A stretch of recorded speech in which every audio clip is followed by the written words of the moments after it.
The day before her wedding, my sister eloped with her ex-boyfriend, drugged unconscious. I was forced to marry Zhao Yunshin, the bankrupt cripple. In her stead, that very night, he shattered a wine glass across my face, the face bearing faint resemblance to my sister's, and sneered, "You were never the one I wanted to marry. Who the hell do you think you are? You're not her, and you'll never measure up." For years, I meticulously nursed his legs back to health and stood by him as he rebuilt his empire, rising to even greater heights, yet he still looked right through me. Later, I was kidnapped by his rivals and endured living hell. I thought he would come to save me, but when he appeared, Zhao Yunshin's face was cold as frost. Behind Zhao Corporation stand hundreds of families. I can't abandon them for you, Mengshi. I've wronged you. If there's a next life, I'll make it up to you properly. The first time he truly looked at me was to force me to my death. With a bitter smile, I plunged into the abyss. When I opened my eyes again, I'd been reborn on the eve of being forced into a proxy marriage. Zhao Yunshin is getting married again. This time, he's finally marrying his long-cherished dream girl. The whole city is abuzz with grand celebrations, endless seas of romantic flowers stretching as far as the eye can see. When the news reached me, I lay dying on the ground like a stray dog. Covered in filth and blood, utterly broken, the kidnappers refused to believe Zhao Yunshin could be so heartless. In a fit of rage, he severed my ring finger, along with the plain wedding band still on it. He provocatively mailed it to the wedding venue. Meng Qingya burst into tears at the sight of the mangled, bloodied limbs. Zhao Yunshin flew into a rage before finally agreeing to meet me, dressed in an impeccably tailored suit. He cut a dashing figure brimming with confidence. Meanwhile, I was bound at the cliff's edge with disheveled hair, teetering precariously. The kidnapper snarled, demanding a ransom of 10 million. The cold blade pressed against my throat. After all, we were married. Surely Mr. Zhao wouldn't refuse to pay this sum, even with his new flame. But Zhao Yunshin's expression darkened instantly. His icy gaze met mine, frost creeping into his voice. The Zhao Group currently has multiple projects underway and is facing financial constraints. This company supports hundreds of families. I can't abandon them for you. My lips parted, but only a hoarse whisper escaped. Tears and blood blurred my vision. I'm starting to see how ridiculous I am. I never actually expected Zhao Yunshin to save me. Just 10 million. For someone worth billions, it's pocket change. Yet you wouldn't hesitate to sacrifice my life. The first time he truly looked at me was to force me to die. Mengshi, I've wronged you. If there's a next life, I'll make it up to you properly. Zhao Yunshin's indifferent attitude completely enraged the kidnapper. In his furious rage, he vengefully shoved me off the cliff with brutal force. The instant I was swallowed by the sea, gasping for air, it felt like I'd been transported back 7 years. 2. I'm the Meng family's shameful secret, their illegitimate daughter. Since childhood, I've endured endless scorn and verbal abuse. The arranged marriage with Zhao Yunshin belongs to my sister Meng Qingya.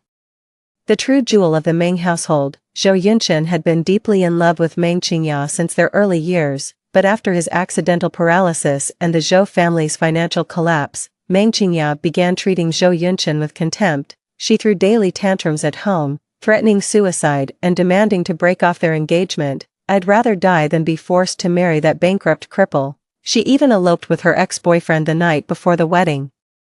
To protect their reputation, the Meng family forced me to marry Zhao Yunshin. Mengshi, the Meng family raised you all these years, now it's time to repay them. How dare you refuse such an honor? A bastard like you marrying into the Zhao family, you're getting far more than you deserve. Everyone kept sneering about my good fortune. That mere bastard actually climbed from the gutter to the palace, but they forgot. Zhao Yunshin doesn't want to marry me at all. Even though they've exhausted every excuse, skipping the bridal procession to stall and deceive, caking my face with heavy makeup to hide my features, that very night, Zhao Yunshin still recognized at first glance that I wasn't Meng Qingya, but with all eyes upon him, he couldn't afford to lose face and had no choice but to grit his teeth and play along. The Meng family had already secured their escape route long before. They pinned all the blame squarely on me. They claimed I'd been infatuated with Zhao Yunshin for years, and out of jealousy towards Meng Qingya, drove her into severe depression that forced her to seek treatment abroad. Bound by honor, the Meng family had no choice but to let me take her place in the marriage arrangement. Zhao Yunshin believed it without hesitation. In a fit of rage, he smashed his wine glass onto the floor. The flying glass shards shattered my face, the face that bore resemblance to Meng Qingya. I never wanted to marry you. Who do you think you are? You're not her, you'll never measure up. Clutching my bleeding wound, I felt as though plunged into an ice cellar. No matter how I defended myself afterward, Zhou Yunqin was convinced I'd sabotaged his destined marriage with Meng Qingya. The whole neighborhood scorned me as the homewrecker. Drowning in endless curses and contempt, I grew so disoriented I nearly believed it myself. To atone for my sins, I began learning how to please Zhou Yunqin. When he struggled with mobility, I personally cared for him through rehabilitation until he could leave his wheelchair and stand again. During his critical illness when he lay unconscious, I climbed 9,000 stone steps on bleeding knees, kowtowing at each step to beg for his recovery. When the Zhou family faced financial ruin, I tirelessly secured investments for him, drinking until I vomited blood, helping him rise from ashes to glory. Yet Zhou Yunqin never gave me a decent look. Later, when Zhou Corporation was thriving, he successfully retaliated against the rival who had bankrupted him. Little did he know his desperate adversary would resort to kidnapping. I risked my life to protect him, only to be captured myself. They took me hostage, intending to use my life as leverage to force Zhou Yunqin into submission and demand a ransom of millions. Emotionally, I'm Zhou Yunqin's wife. Logically speaking, I saved Zhou Yunqin's life, yet for all his scheming, he never anticipated Zhou Yunqin never loved me. He just stood by and watched me drown in the abyss, vanishing without a trace. Zhou Yunqin wants to make it up to me in the next life, but if I could be reborn, I'd never want to meet him again. My whole life has been lived at others' bidding. Just once, I want to live for myself. When I opened my eyes again, I'd been reborn on the eve of being forced into a proxy marriage. 3. Staring at my unblemished right cheek in the mirror, my eyes instantly welled up with tears. I dug my nails into my palms to keep from crying. Heaven has granted me a second chance at life. In my past life, I was shackled by the Meng family and their so-called debt of upbringing. I endured humiliation after humiliation, yielding at every turn. As an illegitimate child, I was the vile existence that shattered another family. Born to be scorned by all, I wasn't the one who made the first mistake. Why should I bear all the consequences alone? Whatever debt I owed the Meng family, I've repaid it in my past life. I want nothing more to do with Zhou Yunqin ever again. This time, I'm living for myself. With trembling hands, I grabbed the scissors and shredded the pristine white wedding dress I wore. After changing into comfortable sportswear, I took a deep breath and leaped from the second-floor balcony. 4. The entire Meng family was caught off guard. Who'd have thought a timid soul like me would dare to flee my own wedding? The moment I stumbled through the gates, they all froze in shock. Don't just stand there gawking. The bride's getting away. After her. Before I knew it, everyone was charging toward me. I ran with every ounce of strength I had, yet the footsteps behind grew ever closer. Suddenly, a familiar honk reached my ears. Struggling to lift my head, I saw a Maybach approaching. I lunged forward without a second thought, smashing straight into Jiang Yueli's prized car. Holy shit, who's got a death wish, daring to scam me? At his furious roar, the Meng family retinue immediately froze in their tracks. Simply put, Jiang Yueli was the Jiang family's much-doted youngest son, capricious, arrogant, and utterly unrestrained, feared like the king of hell himself. No one dared cross third young master Jiang. When Jiang Yueli realized it was me sprawled pitifully before his car, he froze in shock. Mengshi, what nonsense are you up to at this hour? Wait, why are you wearing a bridal veil? Isn't Meng Qingya the one getting married tomorrow? Ignoring the pain racking my body, I desperately clutched his wrist. Jiang Yueli, help me, they're forcing me to marry Zhou Yunqin. I won't, I'd rather die than marry him, please save me, I screamed with all my might. A stifled sob escaped his throat as his entire body trembled uncontrollably. Jiang Yueli's gaze dropped, his eyebrow quirking with amusement. What makes you so sure I'd help you? No, you will, I know you will. My eyes burned crimson with unprecedented resolve. The Meng household descended into instant chaos. The lead security captain steeled himself and stepped forward. Young Master Jiang, our young lady acted foolishly and offended you. After her wedding, we'll surely visit to make proper amends. What the hell are you barking about? The arranged marriage was clearly between Zhou Yunqin and Meng Qingya. Jiang Yueli's eyes darkened as he stepped squarely in front of me. How convenient. Now that the Zhou family's fallen on hard times, the Mengs want to force Mengshi into this sham marriage. Disgusting. Listen up, you lot. I'm taking this matter into my own hands. Mengshi's under my protection now. Try stopping me if you dare. 5. With Jiang Yueli standing guard, none of the Meng family dared approach.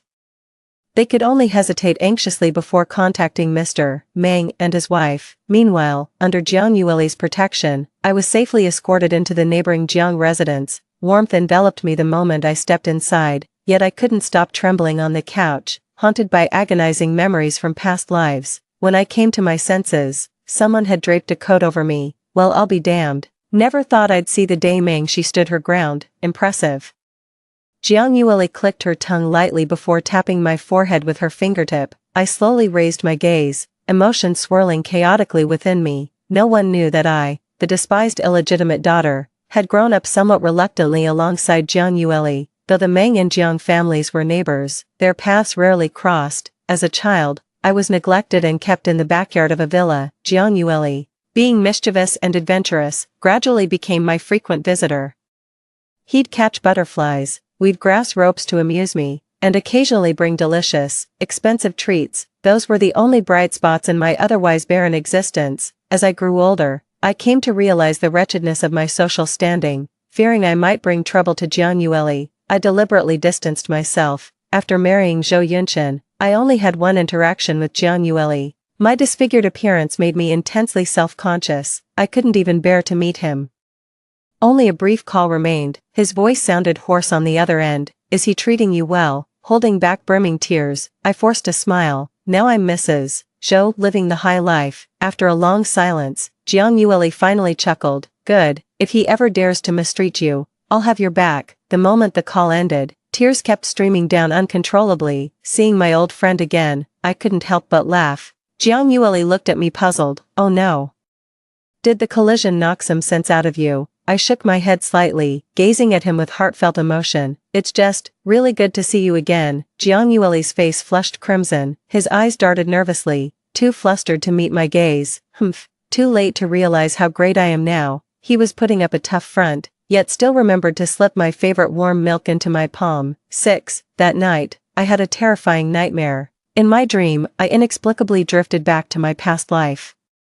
There I saw Zhou Yunshin, always so aloof, cradling my lifeless body and weeping uncontrollably. He gave me a grand funeral, declaring to the world that I alone would always be his wife, while Meng Qingya, once cherished in his hands, became the laughingstock of everyone. After my death, Zhou Yunshin lived in a daze. He refused to leave my room, clutching my jade pendant tightly in his hand. It was the only keepsake left by my mother, who died in childbirth, my most treasured possession.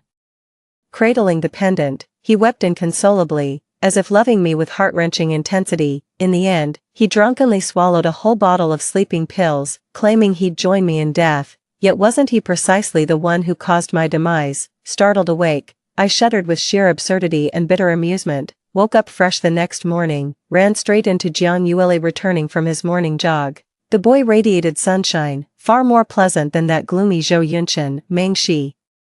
What would you like for breakfast? I'll have the kitchen prepare it. Deal, I've got your back. He sauntered over with a grin, but froze when he spotted the jade pendant in my hand. Isn't this your mom's keepsake? You never even take it off normally. You saved me yesterday. This is all I have worth giving, I answered truthfully. I didn't save you expecting anything in return. Then, should I take it back? No way, a gift given is water spilled. You've got to put it on me. How peculiar. The Meng residence's heating wasn't even turned up that high, yet the moment I fastened that jade pendant around Jiang Yueli's neck, his ears flushed crimson with heat. 7. Jiang Yueli was worried the Meng family might harass me again, right after breakfast. He decided to take me abroad for a getaway. As we passed the Meng residence in his Maybach, there stood Meng Qingya, who was supposed to have eloped. When her gaze met mine, her eyes burned with unbridled hatred. Meng Shi, a bastard like you should be groveling in gratitude for marrying into the Zhou family. How dare you cross me, you vile wretch? Mark my words, you'll pay for this, Mr. Meng and his wife glared at me with equal hatred burning in their eyes. Heaven must be blind to let us cross paths with such a shameless ingrate like you. But it was Zhou Qingya, not me, who was originally betrothed to Zhou Yunshin since childhood. I refused to be the scapegoat for this. Over there, Meng Qingya was dragged away by force. She cursed me with a miserable death the whole way, yet I felt absolutely nothing. In my past life, I'd already died a wretched death. No one controls my destiny in this life. Jiang Yueli listened to the vile curses. Feeling it was utterly unfair to me, with a press of the accelerator, we left the Meng residence behind. All the way, he clumsily tried to reassure me not to overthink things. We hadn't gone far when our car collided with a wedding procession. That man in the bespoke suit sitting in the Rolls-Royce's back seat, Zhao Yunshin, how could it be him? My heart began pounding like a drum, a chilling unease crept up his spine, spreading through his entire body. Why would Zhao Yunshin come for the wedding procession? Ever since losing the use of his legs, he'd been terrified of being seen in public. This was completely different from his previous life. Memories came flooding back, leaving me pale as a ghost in the passenger seat. Though unaware of my history with Zhao Yunshin, Jiang Yueli could clearly see my terror. He leaned over to reassure me, "Stay calm, don't leave the car." Jiang Yueli pulled over to make way for the Zhao family's wedding procession. Then stepped out of his car. "My congratulations, Chairman Zhao, a truly momentous occasion. Ah, young Master Jiang, your courtesy is appreciated." Zhao Yunshin directed his attendants to wheel him out of the vehicle with effortless composure. "I recall young Master Jiang lives next to the main residence. How are their preparations going? The auspicious hour is nearly upon us, yet I haven't been able to reach them." Jiang Yueli replied without batting an eye. "When I left, I heard the bride was still weeping and refusing to marry. Probably can't bear to leave home, I suppose." Hearing this, Zhao Yunshin in his wheelchair froze momentarily. A bitter smile played at his lips. "So, she refused after all. But it's alright, I'll make it up to her properly." Just as their small talk was drawing to a close, a chilly gust of wind revealed the jade pendant hanging around Jiang Yueli's neck. The familiar pattern made Zhao Yunshin halt abruptly, then slowly, deliberately, he enunciated each word. "Young Master Jiang, who gave you this jade pendant?" 8. My heart skipped a beat as I hid inside the car. Jiang Yueli replied calmly, "This was a gift from my sweetheart." "What's the matter?" Zhao Yunshin refused to believe it. There were many similar jade pendants, but this one had a distinctive chip on it. He'd seen it before. I clutched desperately at my collar, drenched in cold sweat. It felt like an invisible hand was strangling me, choking off any words of protest. My mind flooded with haunting memories of past suffering and humiliation. Zhao Yunshin's previously warm smile vanished instantly, his face darkening like storm clouds. He issued the command icily. The Maybach was completely hemmed in by the wedding motorcade. "You're lying. This is clearly my fiancé's personal belonging. Search the car, now." The Zhao family members were poised to strike. "Who dares?" Jiang Yueli let out a cold laugh, his sharp eyes frosting over. "Mr. Zhao, are you deliberately trampling on the Jiang family's dignity? With the Zhao family on the brink of bankruptcy, I wouldn't mind giving you that final push." The blatant threat darkened Zhao Yunshin's expression. Hearing this, the crowd hesitated to approach. After all, everyone knew third young Master Jiang's reputation as the living king of hell. That calm smile could vanish in an instant. No one would see death coming. Yet Zhao Yunshin refused to give up. He pushed the wheelchair forward until he saw the empty passenger seat of the Maybach. His expression faltered slightly, with an indescribable mix of melancholy and relief. Turning around, he offered an uncharacteristic apology. "Marriage is a lifetime commitment, so I've been particularly invested. If I've offended third young master in any way, why not join us for the wedding banquet tonight? I'll make proper amends." "Humph. Like I'd want your lousy invitation." Jiang Yueli's face remained frosty, a cold smirk playing at the corner of his lips. Seeing this, Zhao Yunshin's assistant leaned in and whispered, "Mr. Zhao, if we delay any longer, we'll miss the auspicious hour." Missing the wedding procession's lucky timing could affect marital bliss. The words barely left his mouth. Without hesitation, Zhao Yunshin ordered the wedding motorcade to press on. Only when the red-ribboned Rolls-Royce had completely vanished from sight did Jiang Yueli finally look away. Moving to the rear of the vehicle to swiftly pop the trunk, squinting against the bright light, I gasped for breath. "Mengshi, are you okay? Should I take you to the hospital?" Meeting Jiang Yueli's concerned gaze, I shook my head. I felt incredibly relieved to have thought of this solution at the critical moment. In my past life, during those countless excruciating days and nights at the Zhou residence, there were moments when I nearly couldn't endure it any longer. It was only by clinging to those few remaining fragments of happiness in my memory that I managed to struggle through. Most often, they were the playful banters and little quarrels between Jiang Yueli and me. On his 18th birthday, the Jiang family gifted him his beloved Maybach. The moment he got it, he couldn't wait to start customizing. He'd constantly chatter in my ear about his modification ideas. Fully reclining passenger seats, clever rear seat compartments linking to the trunk. Over time, it became etched in my memory. I quickly hid myself before Zhou Yunchen could notice. My body trembled as tears welled up uncontrollably in my eyes. In this lifetime, I've finally severed all ties with irrelevant people. Seeing me so emotionally turbulent, Jiang Yueli sensed something was off, but considerately. He didn't press further. He crouched down and enveloped me in his warm embrace, gently brushing through my hair with his right hand. Oh dear, who's this poor little thing getting picked on? From now on, with me around, I won't let you shed a single tear. Pinky promise. It's settled. 9. Jiang Yueli noticed the turmoil in my heart, took me abroad right away. London, Paris, Iceland, Maldives. Spent over half the month constantly traveling. When you're feeling down, just travel. If traveling doesn't make you happy, you just haven't been to enough places. Thanks to young Master Zhang's twisted logic, I managed to put the Meng family and Zhou Yunchen completely out of my mind. Didn't even spend a moment dwelling on past life's miseries. Blink and you'll miss it. That's commando-style traveling. No time to catch your breath before rushing to the next scenic spot. Despite stuffing myself silly the whole trip, I somehow lost 5 pounds and even toned up all over. See. With me around, life's just gotten sweeter, hasn't it? Jiang Yueli sidled up with a cheeky grin, bubbling with excitement about teaching me to dive and see coral reefs. He barely got halfway through his sentence, when his own sister Jiang Qian smacked him flat onto the sand. Scram, you clueless idiot. Can't you see Xiaoxi holding brown sugar water since last night? She's in delicate condition now. How could she possibly get in the water?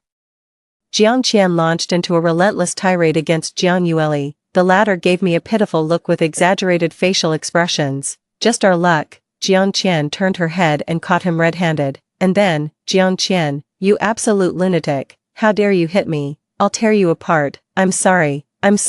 Please sis, stop hitting me. OW. The beach echoed once more with that familiar howl, rocking in my chair. I laughed till tears welled up. Though outsiders called Jiang Yueli the third young Master Jiang, Demon King incarnate, the Jiang family did dote on their late-life son, but he had 3 older siblings above him, each an overwhelming presence by sheer bloodline dominance. In his own words, he was the poor little victim of their bullying. Xiaoxi, my siblings are so mean to me. You're the only kind one. Will you be my best friend forever?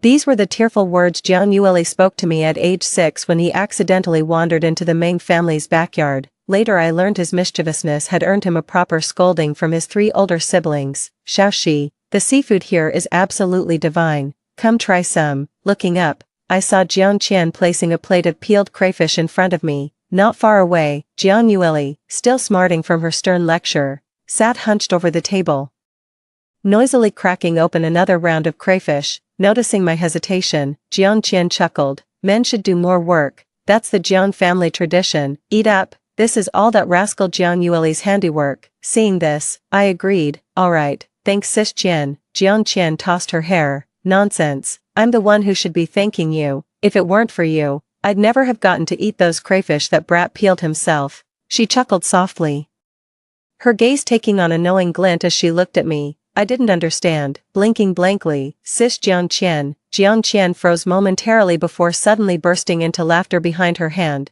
So my silly little brother actually. TSK, you youngsters are really something. What does that mean? I blinked even more confusedly. Jiang Qian waved her hand dismissively and changed the subject. Let me secretly tell you some embarrassing stories about that brat Jiang Yueli. After you started avoiding Shaoli in high school, he was utterly heartbroken, hiding under blankets wiping tears, eyes all red while stubbornly denying it. Isn't that hilarious? Those words instantly filled me with overwhelming guilt. Just as I was about to apologize, Jiang Qian stopped me. Xiaoxi, I'm bringing this up now not to blame you. I understand your difficulties and the circumstances forcing your hand. You distanced yourself from Shaoli because of those hurtful rumors. Thinking it would protect him, Jiang Qian looked at me intently, her tone solemn. Let's not dwell on the Meng family's messy affairs. You were just as much a victim in that generational feud. None of those past wrongs should be held against you. Shaoli told me you're exceptionally talented. Pick up skills effortlessly. You've got nothing to feel inferior about. The things weighing on you now, a decade or 2 later, you'll look back and realize they meant nothing. Jiang Qian's faintly cool voice lingered by my ear, gradually melting into a warm current in my chest. My long lashes fluttered as I gazed at Jiang Yueli still wrestling with the crayfish. My throat tickled as I asked, Sister Jiang Qian, did he specifically ask you to counsel me? It could only be Jiang Yueli, the only one who'd care enough to understand what's been weighing on my heart. Went through all that trouble to get his sister to talk sense into me, young Master Jiang III. With his arrogant demeanor that could freeze hell, yet beneath that exterior beats the tenderest heart of all. Well, aren't you two just perfectly in sync, I mean platonically, of course. Jiang Qian flashed me a knowing smirk I couldn't decipher, declaring boldly, "You're the first female friend Xiao Li's ever introduced to us. He treasures you deeply. I truly hope you two make it last." At the end, she clicked her tongue lightly, "Just trying to earn some goodwill for my dense little brother.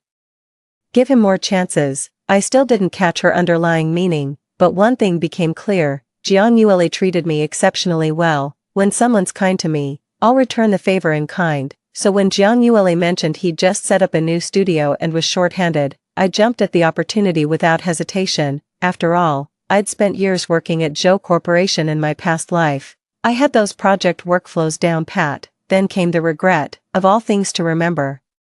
Why did my past life's troubles have to resurface? Murphy's Law strikes again. Just landed. Zhou Yunshin intercepted me right at the airport. 10. Jiang Yueli was having an absolute blast surfing in the Maldives. Even before disembarking, she started showing signs of catching a cold. Her nose turned so red she could have doubled as Santa Claus, worried he might be overexerting himself. I told him to go rest in the parking lot first. I went to collect the luggage alone. But I hadn't even taken 2 steps with the suitcase. Zhou Yunshin came straight at me, completely blocking the path. It had been ages since we last met. Confined to his wheelchair, he'd withered dramatically, his cheekbones hollowed into deep valleys, casting an even gloomier shadow over his entire being. "Mingxi, finally tracked you down." His raspy voice carried an unsettling edge of obsessive malice. My heart lurched as I fought to steady the tremor in my voice. Hi, brother-in-law. Given a second chance at life, Zhou Yunshin finally married Meng Qingya as he'd always dreamed. Our relationship is strictly that of a brother-in-law and his wife's younger sister. How wonderful. Just as I was maneuvering my luggage to go around, Zhou Yunshin shifted his wheelchair abruptly, blocking my path again. "Mengxi, drop the act. I know you've been reborn." Those 2 short sentences drained all color from my face. Digging my nails deep into my palms was the only thing keeping me sane. Just as I thought, Zhou Yunshin had been reborn too. Indeed, I should have seen this coming. Otherwise he'd never have joined the wedding procession that day. "Zhou Yunshin, why must you go this far?" Meeting his profound gaze, I remained utterly calm, without a ripple of emotion. "In this second life, you finally married Meng Qingya, the one you've always longed for. You got what you wanted. Why must you still disturb my peace? You go your way, I'll go mine. Isn't that better? The heavens barely granted me this second chance. I mean it, truly, I do. I really don't want anything more to do with them. No, that's not how it is." "Mingxi, let me explain." Zhou Yunshin's expression changed abruptly as he suddenly grabbed my hand tightly. "You've got it all wrong. I never had feelings for Meng Qingya. In our past life, I only spread those wedding rumors to get back at her. To make her pay for betraying our love and humiliating me by jilting me at the altar. From beginning to end, you're the only one I've ever loved." Zhou Yunshin pleaded with me urgently. He confessed he'd long uncovered Meng Qingya's contempt toward him, unable to accept his years of devotion being wasted. He'd planned to humiliate Meng Qingya at her wedding as payback. His love for me was profound, though realized too late. "Mingxi, believe me, you're the only one I've ever loved." But I was too foolish. After the Zhou family's bankruptcy left me crippled, people pretended sympathy while secretly mocking my disability. I dared trust no one, least of all that you genuinely care for me. I was wrong to doubt you. I regret it. God, how I regret it. Our rebirth is heaven's way of giving me a second chance. Mingxi, I'm begging you, let's start over, please. Zhou Yunshin's bloodshot eyes burned into mine. The only reason I joined that wedding procession was, I thought I'd be marrying you. Just say the word, a diamond the size of a quail's egg, $1 million gown, the most extravagant wedding this city's ever seen. I'll move mountains to make it happen. Will you marry me, darling? Zhou Yunshin gazed tenderly as he produced that diamond ring. I laughed until tears streamed down my face, for my past self's unworthiness, and for Zhou Yunshin's despicable deeds in this life. Zhou Yunshin, shall I refresh your memory on why I was reborn? It's because you murdered me with your own hands. You made enemies in business, yet I'm the one paying the price. Fine, even if you didn't love me back then, I'm still a human being, whipped bloody, beaten black and blue. not an inch of skin left unharmed. Then they chopped off my ring finger in disgrace. Could you endure this torment for me? You couldn't. Not only were you incapable, you coldly pushed me toward death. Ha ha ha. How utterly ridiculous. The butcher who subjected me to every humiliation dares claim to love me. Zhao Yunshin, doesn't your heart ache when you say such things? Oh wait, I forgot. You're a heartless, cold-blooded monster. It's just so tragically laughable. What kind of love only becomes clear when death comes knocking? Why should it be my death? Just to buy his so-called cheap, undying affection. I'm already dead. He's the one who killed me. What fucking good is that? Belated affection is cheaper than weeds. After laughing my fill, wiping tears from my face, I warned coldly, Zhao Yunshin, you'd better get the hell out of my sight, or I'll make sure you regret it. No one understands the crumbling Zhao Corporation better than I do, not even Zhao Yunshin himself. Back then I fought tooth and nail to protect it, and I could tear this damn company apart with a flick of my wrist, yet Zhao Yunshin somehow had this unshakable confidence. No, Mengshi, I know you couldn't bear to. He seemed lost in his own emotional world, his obsession bordering on terrifying. Don't worry, I'll marry you as soon as we get back. Once we correct this mistake, we'll live happily ever after. The way he kept muttering to himself sent chills down my spine. Madness. Zhao Yunshin must be out of his mind. I need to get out of here right now. But Zhao Yunshin seemed to sense the thought the moment it crossed my mind. Pushing his wheelchair forward, he effortlessly cornered me against the wall.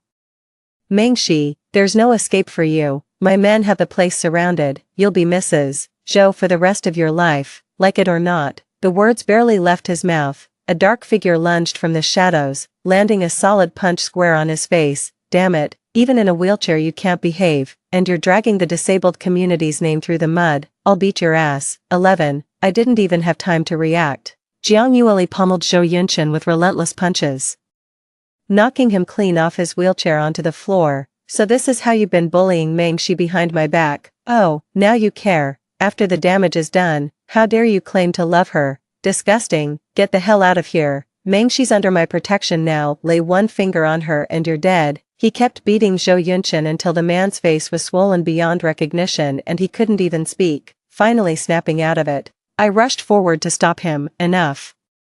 You'll kill him if this goes on. Jiang Yueli stared at me with a crumpled expression. You're scolding me. For him, every word dripped with hurt feelings. I'm just worried you'll get dragged into unnecessary trouble. That scumbag isn't worth covering for. I deftly smoothed Master Zhang's ruffled feathers. Besides, you're running a fever. Your health comes first. Humph. Jiang Yueli turned away petulantly, though his mood visibly brightened. Zhao Yunshin, lying on the ground, witnessed the whole scene. His face instantly turned deathly pale. I couldn't be bothered to deal with it any longer and simply dragged Jiang Yueli away. That chatterbox kept yammering nonstop the entire way. Lucky I came after noticing you were running late, otherwise you'd have gotten bullied for sure. That bastard Zhao Yunshin thinks numbers mean everything. Well, I've had a whole security team on standby. His ragtag crew wouldn't stand a chance, despite his carefree demeanor.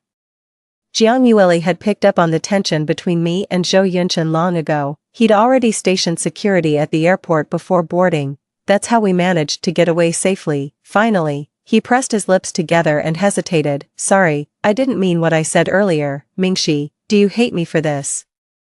My eyes widened in disbelief. Why, if anyone should be worried, it's me. Something as fantastical and bizarre as reincarnation. I'd be lucky if they didn't dissect me like some lab specimen. You suffered so much in your past life, yet I never lifted a finger to help. What kind of friend does that make me? His head hung low, radiating dejection. I shook my head. This wasn't your fault. Besides, that past life. He passed away shortly after that phone call ended. Lost his life protecting others during the overseas unrest. Such unpleasant news is better kept from those involved. Right before me, Jiang Yueli mumbled vows to protect me properly in this lifetime. I couldn't help but chuckle behind pursed lips. He remained blissfully unaware. On that day of fleeing the wedding, Jiang Yueli stepped directly into my path, so I quietly made up my mind. In this lifetime, I'll protect him with all my heart. 12. Zhao Yunshin, reborn into this life, seems to have truly gone mad. He appears to blame all sins on the Meng family, dragging the nearly bankrupt Zhou group into a desperate battle with the Meng family for business dominance. Armed with past life memories and shortcuts, the Meng family became the target of relentless retaliation. In less than half a year's time, They declared bankruptcy even earlier than the Zhao family. After returning home, I actually met with the Meng family. They came begging for help when they were at their wits' end, trying to use me to tap into the Jiang family's connections as their last desperate move, and they even had the audacity to bring up their so-called parental debt. You illegitimate brat, the Meng family raised you all these years, you owe us. This is sheer ingratitude. With a smile, I flung a basin of scalding water back at them, sending them screeching like scalded cats. This lifetime finally gave me the chance to uncover the truth. My mother was indeed the other woman back then, though she'd been kept in the dark, a naive college girl barely 20, all youthful beauty and innocence, swept off her feet by the affections of Meng family's sophisticated patriarch. By the time she learned the whole truth, she was already on the verge of childbirth, overwhelmed by emotions. She suffered a fatal hemorrhage during the difficult labor, paying with her life for that wretched affair.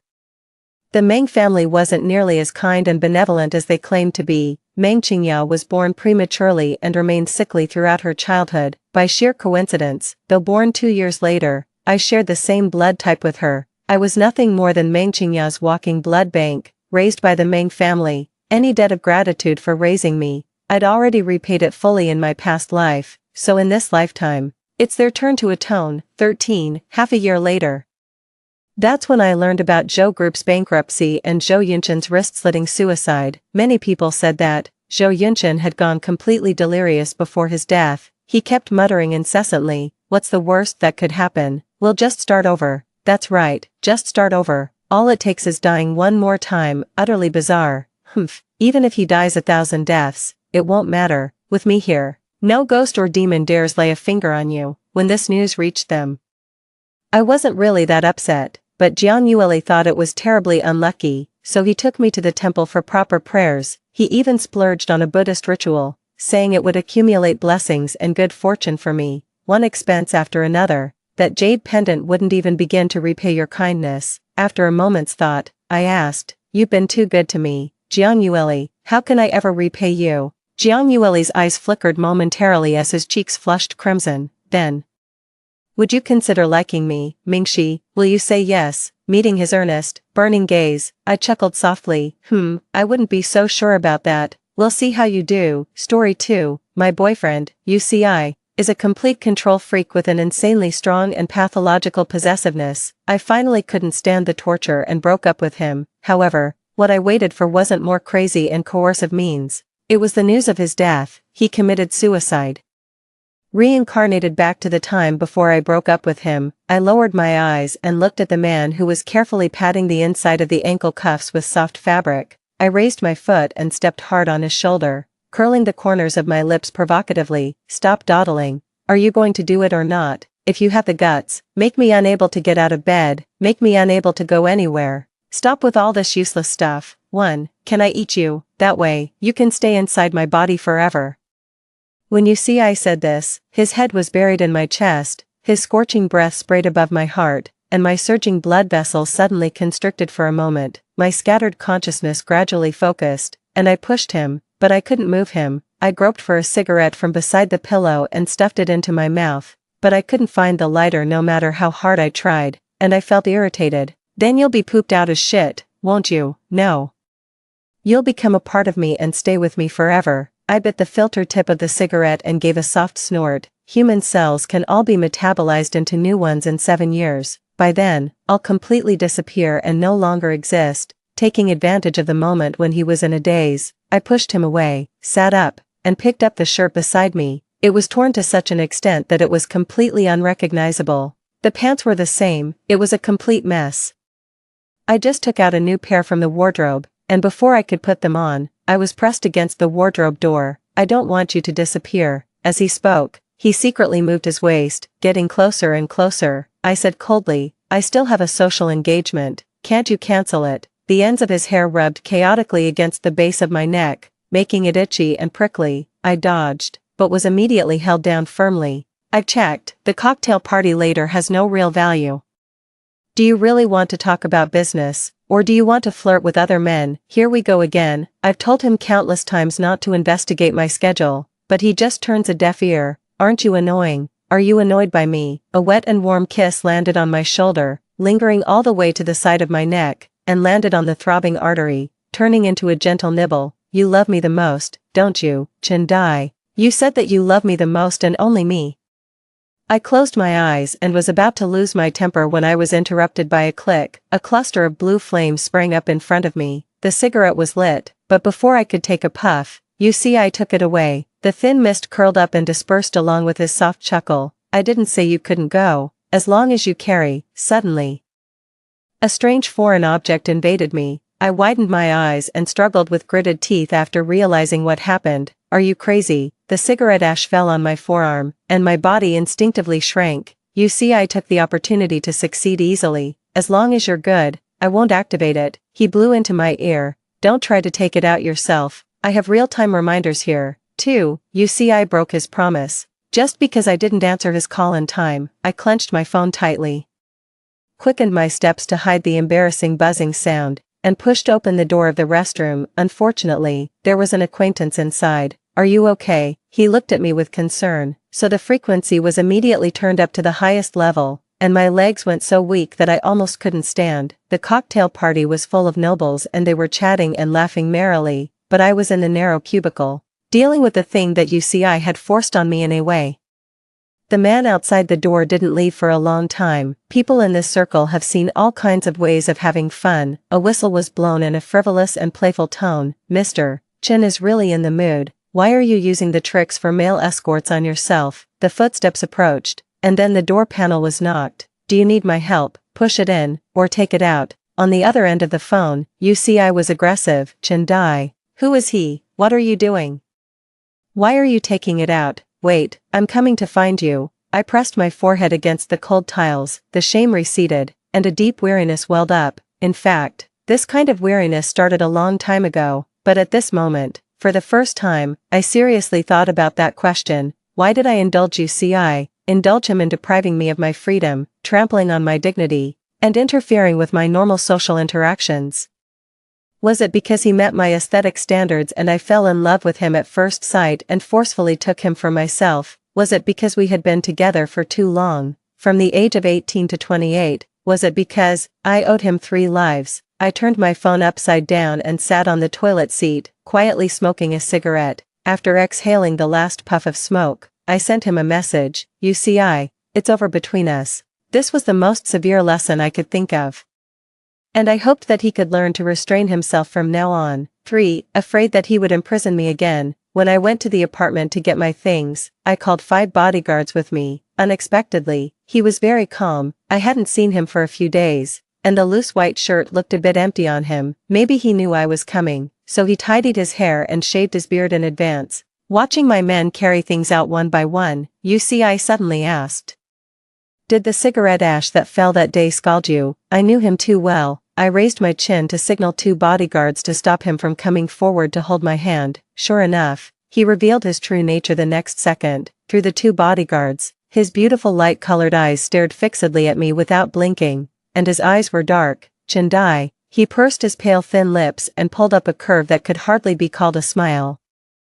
Do you think people will become ghosts after they die? I didn't say anything, so he continued to talk on his own. I wish I could become a ghost, then I could follow you forever. Wherever you go, I'll go. I don't have to worry all the time about what you're doing and who you're with, whether you have fallen in love with someone else. It was just a bluff. Even if he became a ghost, he would be a cowardly one. He didn't even dare to ask me why I broke up with him, whether I had really fallen in love with someone else. Unfortunately, I could no longer answer him. He fell in the exhaust fumes of the car as I left, and his white shirt was stained with the glow of the evening clouds like a raging fire. Only late at night would I admit that I felt a bit regretful. As for what I regretted, I couldn't tell. A long time later, I was scalded by cigarette ash again. I stared blankly at it as it floated gently to the ground, and somewhere in my heart collapsed.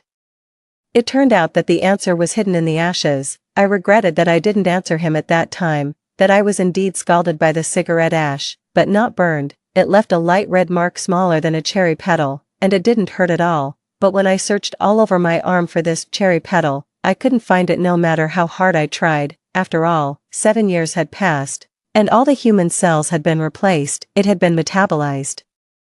UCI had completely disappeared and no longer existed. 8 years after UC's death, I was knocked down by someone who rushed out from the crowd while inspecting a construction site. This time, no one blocked the knife for me, and I fell into a pool of blood without reservation. As my consciousness faded away, there was only one thought in my mind: would I also become a ghost? But when I opened my eyes again, I saw UCI kneeling halfway beside the bed, carefully patting the inside of the ankle cuffs with soft fabric.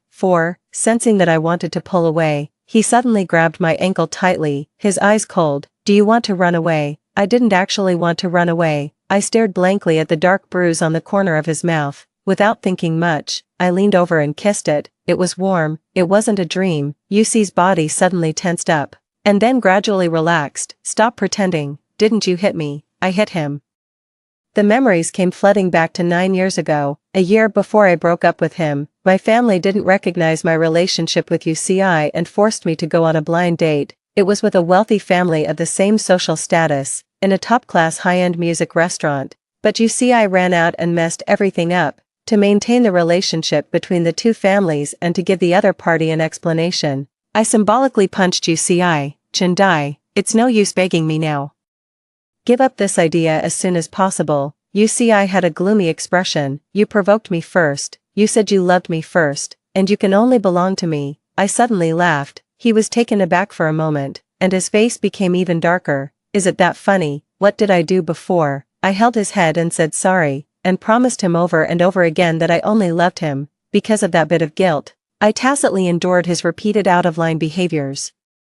The pathological control freak was actually cultivated by me, and then, I discarded him with my own hands. I laughed until tears welled up at the corners of my eyes. I raised my hand to wipe them away, and then traced his face carefully with my eyes again. My gaze moved down inch by inch and landed on his rolling Adam's apple. In the moment when he was distracted, I raised my foot and stepped hard on his shoulder. As I ground my foot, the thin chain on my ankle jingled, shining with golden fragments of light under the warm yellow bedside lamp. In this floating fragment of light, I curled the corners of my lips provocatively. Stop dawdling. Are you going to do it or not? He pressed down on my instep, and I calmly stepped on the center of his leg with my other foot. Come on. Still no reaction. If you really have the ability, try your best to make me unable to get out of bed. Make me unable to go anywhere. Stop with all this useless stuff.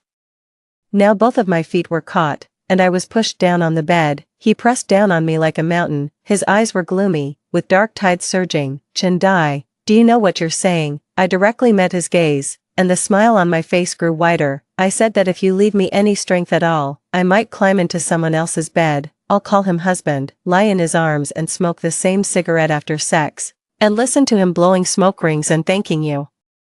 Thank you for your fulfillment, for giving me to. UC suppressed anger burst out in a powerful rush, instantly engulfing me. I was like a small boat helplessly bobbing up and down in the turbulent waves, and finally ran aground on the isolated island named UCI along with the waves. Completely exhausted, my hand slipped off his body, and my fingertips gently that hard bulge. It was a knife wound that went through, very close to the heart. It was left by UCI when he stood in front of me to protect me at the age of 18. He always thought the scar was hideous and terrifying and didn't want me to see it. Over time, I almost forgot that he almost lost his life because of me, and his parents who actually lost their lives. In a moment of distraction, UCI pushed aside the hair on my forehead that was damp with sweat, and returned the provocation in the same manner from a superior position. Do you still have any strength left?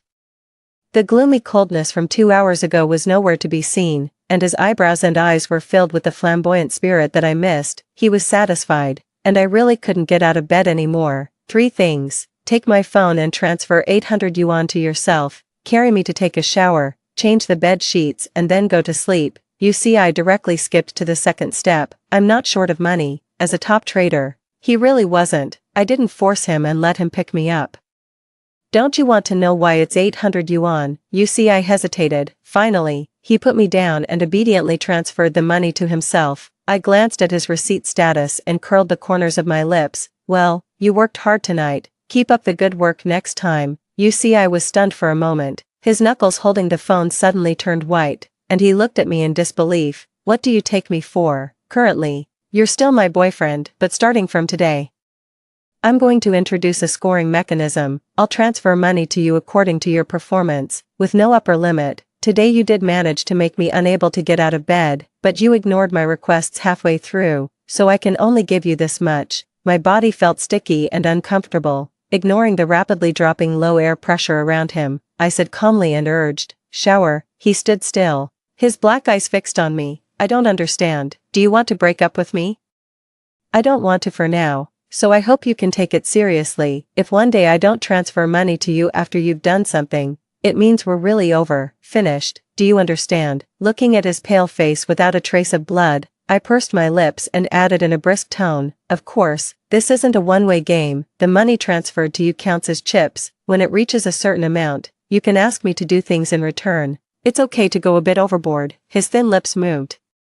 For example, telling you the lock screen password, taking the initiative to reject other men from getting close, going to the company with your thing in my mouth." I interrupted me coldly. "I can make you do these things without using chips." He had returned to the gloomy look when he caught me on the blind date. "What about getting married?" As expected, Yu's body shook violently, like a cedar shaking off the snow. Trembling slightly, I gave a soft laugh.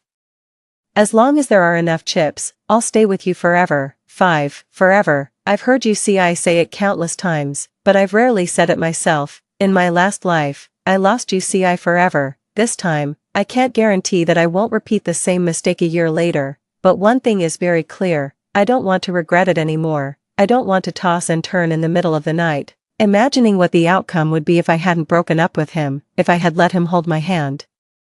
I want to mend his feelings of being worried about gaining and losing, and correct his extreme and suspicious mindset. With the confidence accumulated by the increasing number of chips, I will firmly catch his fall. After ending a meeting, I sent a message to Yuci. "What are you doing?" He replied quickly, "Watching the market." He's always well behaved during the trading hours, mainly because he knows my whereabouts and knows that I'm also working seriously. "Has the meeting ended? How did it go?" As expected, I ignored this question and took a photo of my lower body. The belt cinched my narrow waist, and my long legs wrapped in suit pants were casually crossed. "I suddenly want you. Come to my office." After sending it successfully, I turned my phone upside down, estimating the time from the apartment to the company. I instructed my secretary to move the next schedule forward. When I pushed the door open and entered, I was shaking hands warmly with a business partner. Our palms tightly overlapping, the expressions of both of us changed. One was surprised, and the other was gloomy. I smiled at the business partner. "It's okay, he's my person, let's continue." I walked wordlessly to my side and sat down. A fragrant smell of body wash swept over with the flow of air. He had taken a shower. There was also the cold scent of shaving foam and mouthwash. He put in a lot of effort. But unfortunately, I didn't appreciate it. "Yuci, go and wait for me over there." He glanced at the corner I pointed to, and the light in his eyes turned 2 shades colder. "What do you mean?" I showed just the right amount of confusion. "Don't you understand? I'm dealing with business matters." He stared at me in silence for a few seconds, then stood up, and sat in the position I had designated. The scheduled half-hour meeting seriously exceeded the time limit. During this period, Yuci had been staring expressionlessly in this direction.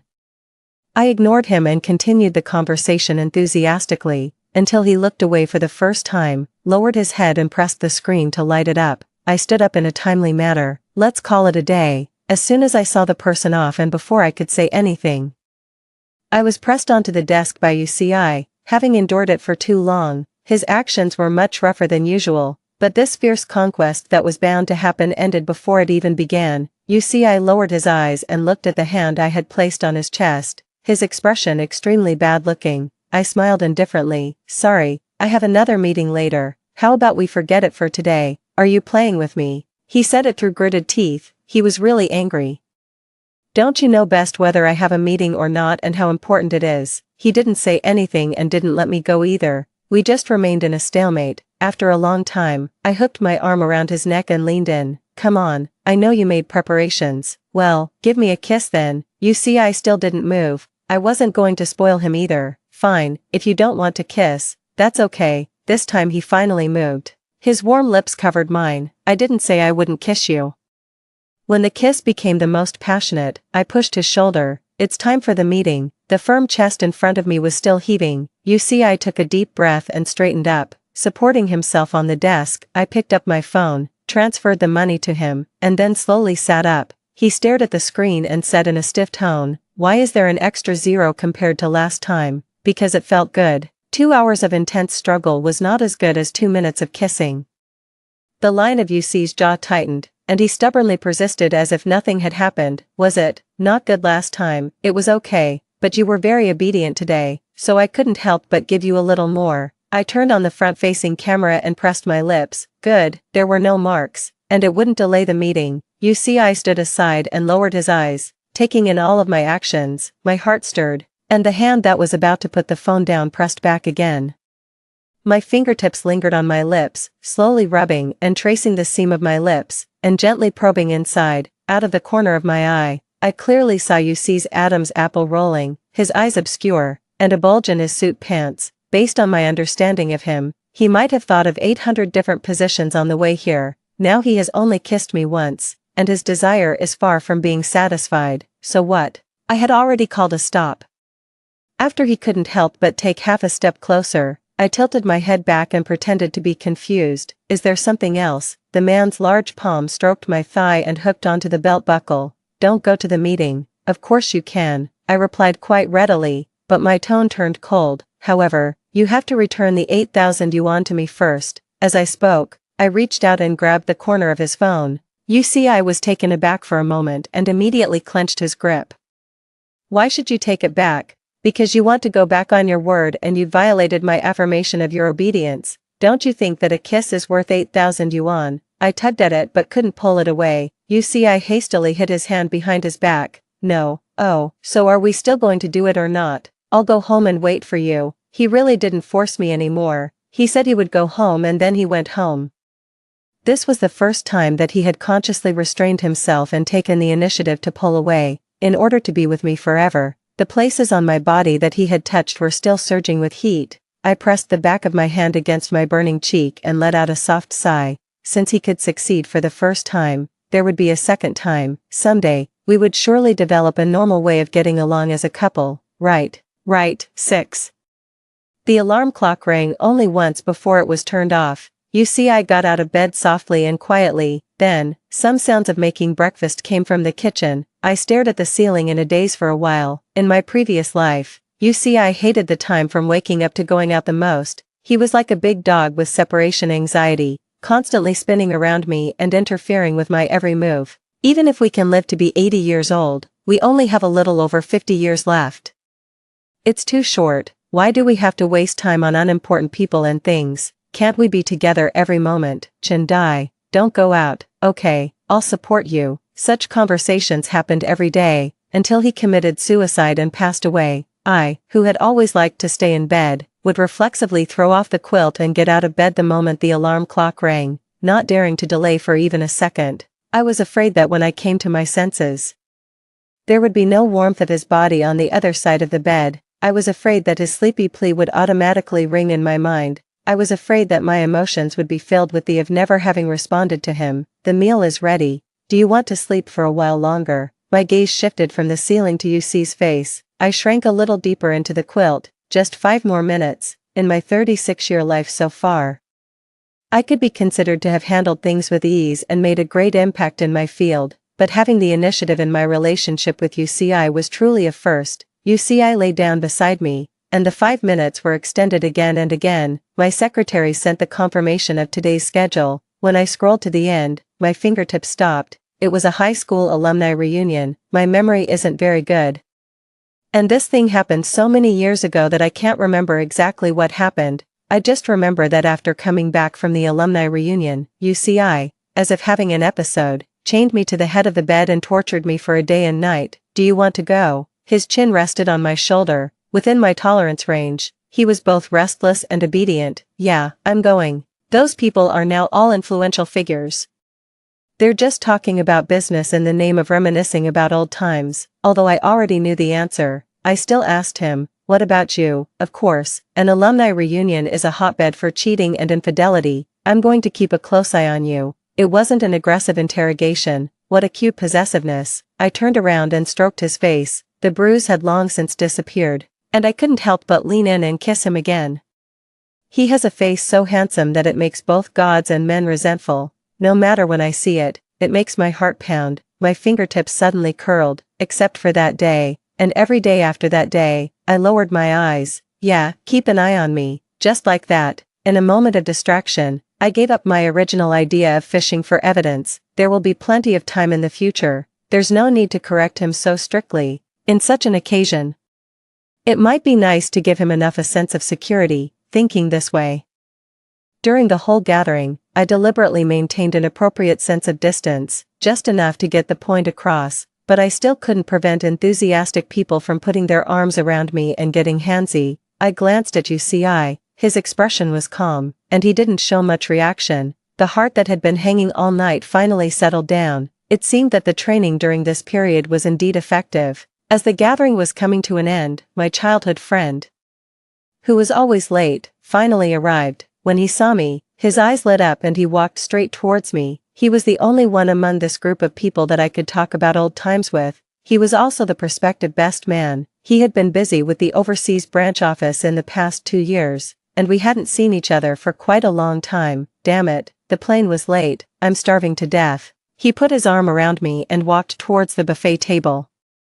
Accompany me to eat something. I showed a bit of genuine smile. What's the hurry? No one's going to rob your food. Just as I picked up the plate, he suddenly changed the subject and lowered his voice. Why are you still with him? I was taken aback for a moment and subconsciously turned my head. You see, I hadn't followed, so he probably hadn't heard. Just have some fun with him. Don't really get yourself involved. I'm not just having fun. I'm quite serious about it. My childhood friend glanced at me and stuffed a large mouthful of pasta into his mouth. I know you feel indebted to him, but your family has given him enough financial support over the years. You've even helped him achieve a class leap. What more do you want? I slowly frowned and was just about to reply when there was a loud crash behind me. UCI was crouching halfway beside the dessert tower, and in front of him was a pistachio macaron that had been smashed into pieces.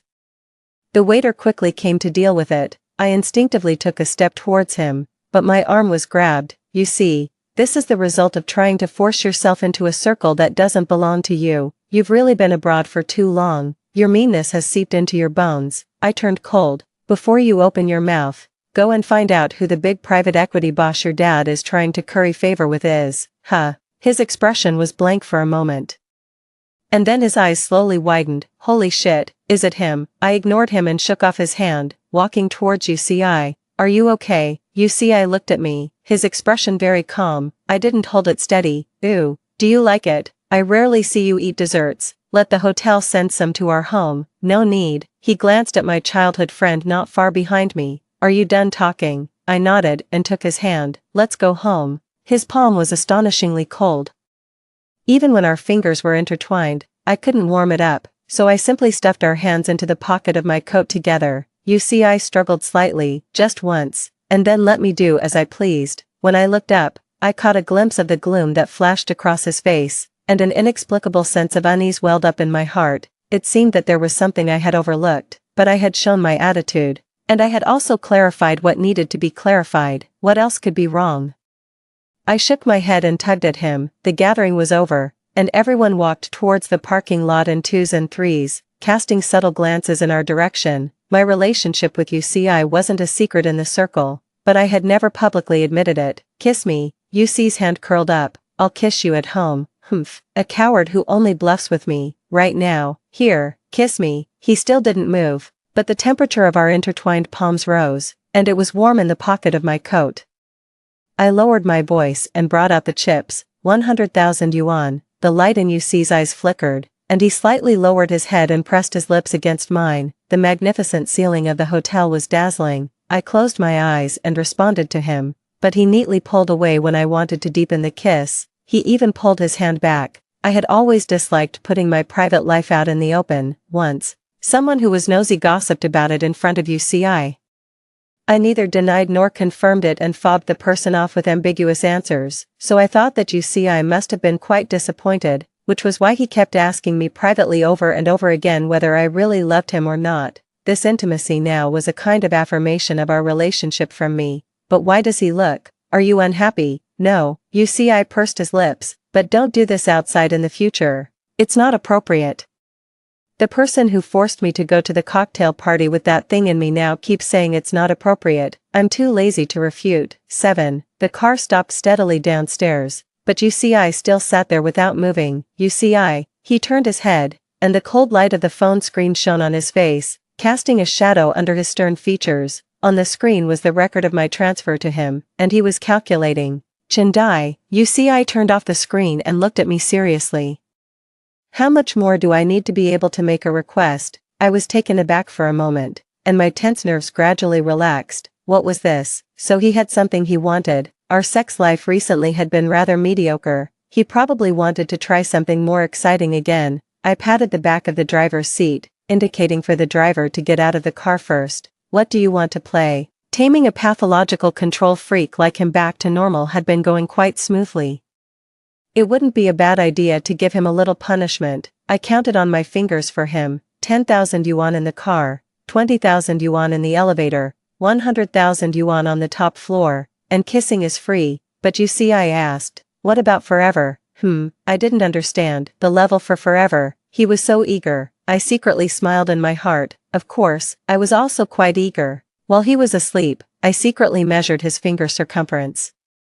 The customized Cartier couple rings should be almost finished. 2 million yuan. It was exactly the price of the couple rings. After hearing this, I didn't say anything. I leaned over. How much is still lacking? 1,390,000 yuan. His voice was a bit dull, mixed with a little bit of. I pondered for a while, and the word attachment somehow emerged in my heart. It was so strange. Why did I have such a feeling? I tentatively put my arms around his neck and said softly, it will be very soon. At the current rate, it will reach the amount the month after next. 2 months was enough time for me to design and decorate the proposal venue. The hand around my back slowly tightened, moving along my spine towards the small of my back. He let out a deep hum in response. I was feeling dizzy from his touch and hinted again, kissing is free. This time he understood. I skillfully pinched my chin and kissed me. I had drunk a little at the gathering. From the sour gooseberries to the ripe red plums, this kiss gradually became more mellow, and we were reluctant to part, until the clear sound of the belt buckle rang out.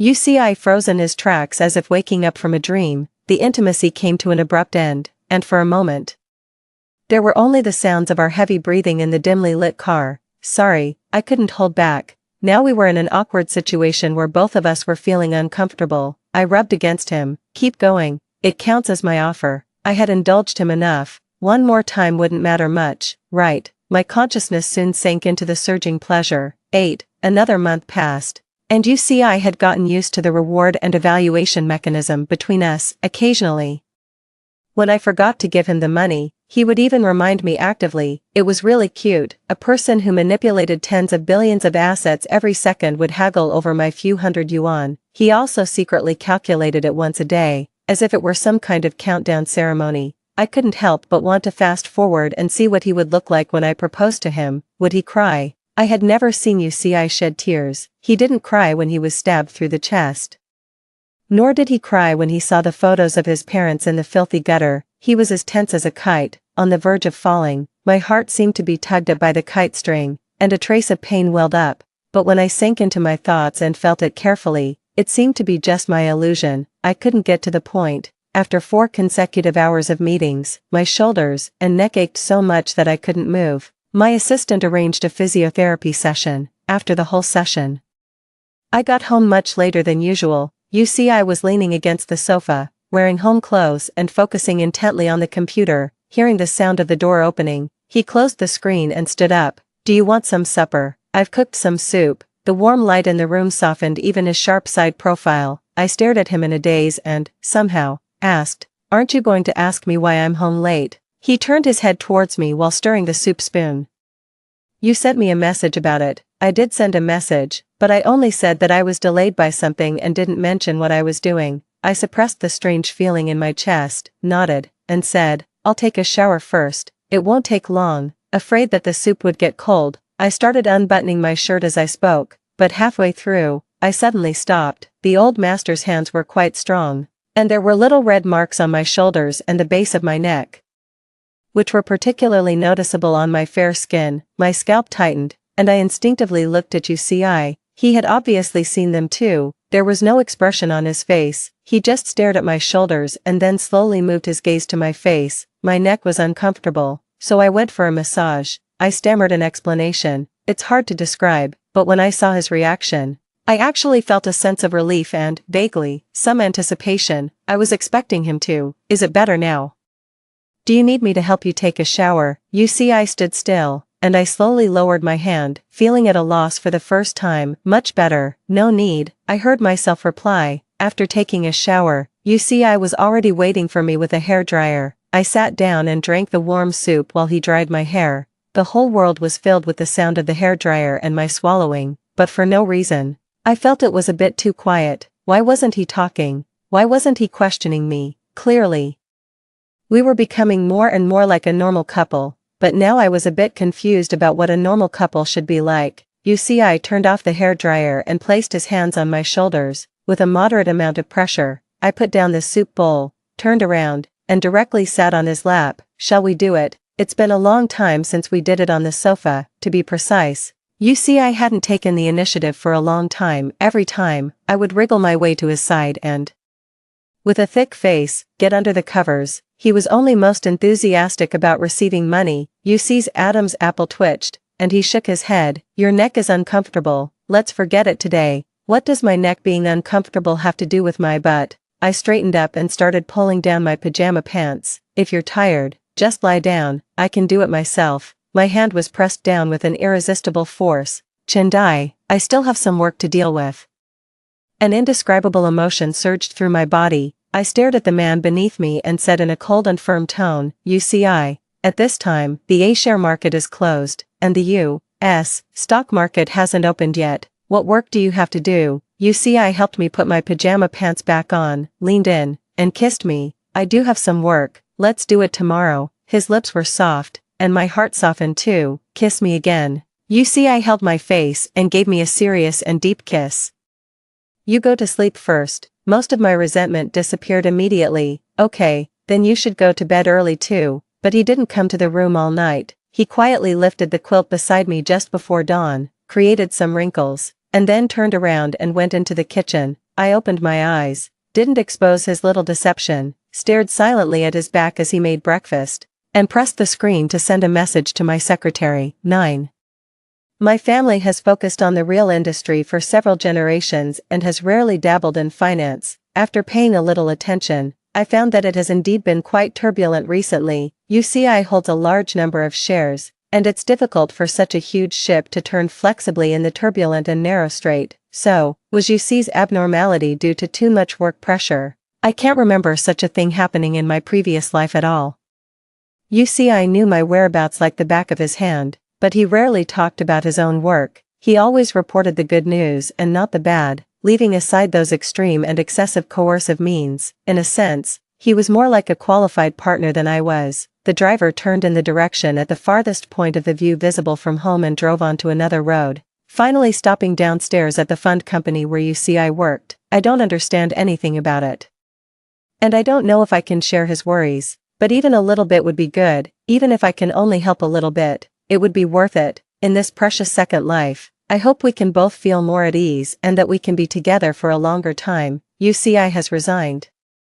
Didn't he tell you? The person in charge who received me looked extremely worried. To avoid causing panic among our entrusted clients, the news hasn't been disclosed yet, but the handover has been almost completed in the past 2 days. My ears were buzzing, and I couldn't hear anything. My secretary quickly reached out and supported me, preventing me from falling due to weak legs. Why was this happening? Why did he resign all of a sudden? In my previous life, this didn't happen in my previous life. A ridiculous and terrifying thought popped into my mind. Could it be that UCI was also reborn? It's hard not to associate it with his recent strangeness. He exuded an air of indifference, as if he didn't care about anything. Just like, my mind went blank all of a sudden. Just like that day, he was wearing a white shirt, sitting quietly at home waiting for me. After I left, he wordlessly jumped down from the window. My fingertips couldn't stop trembling, and I couldn't type a complete sentence no matter how hard I tried. I desperately adjusted my breathing and finally grabbed the driver's arm with a trembling hand. Hurry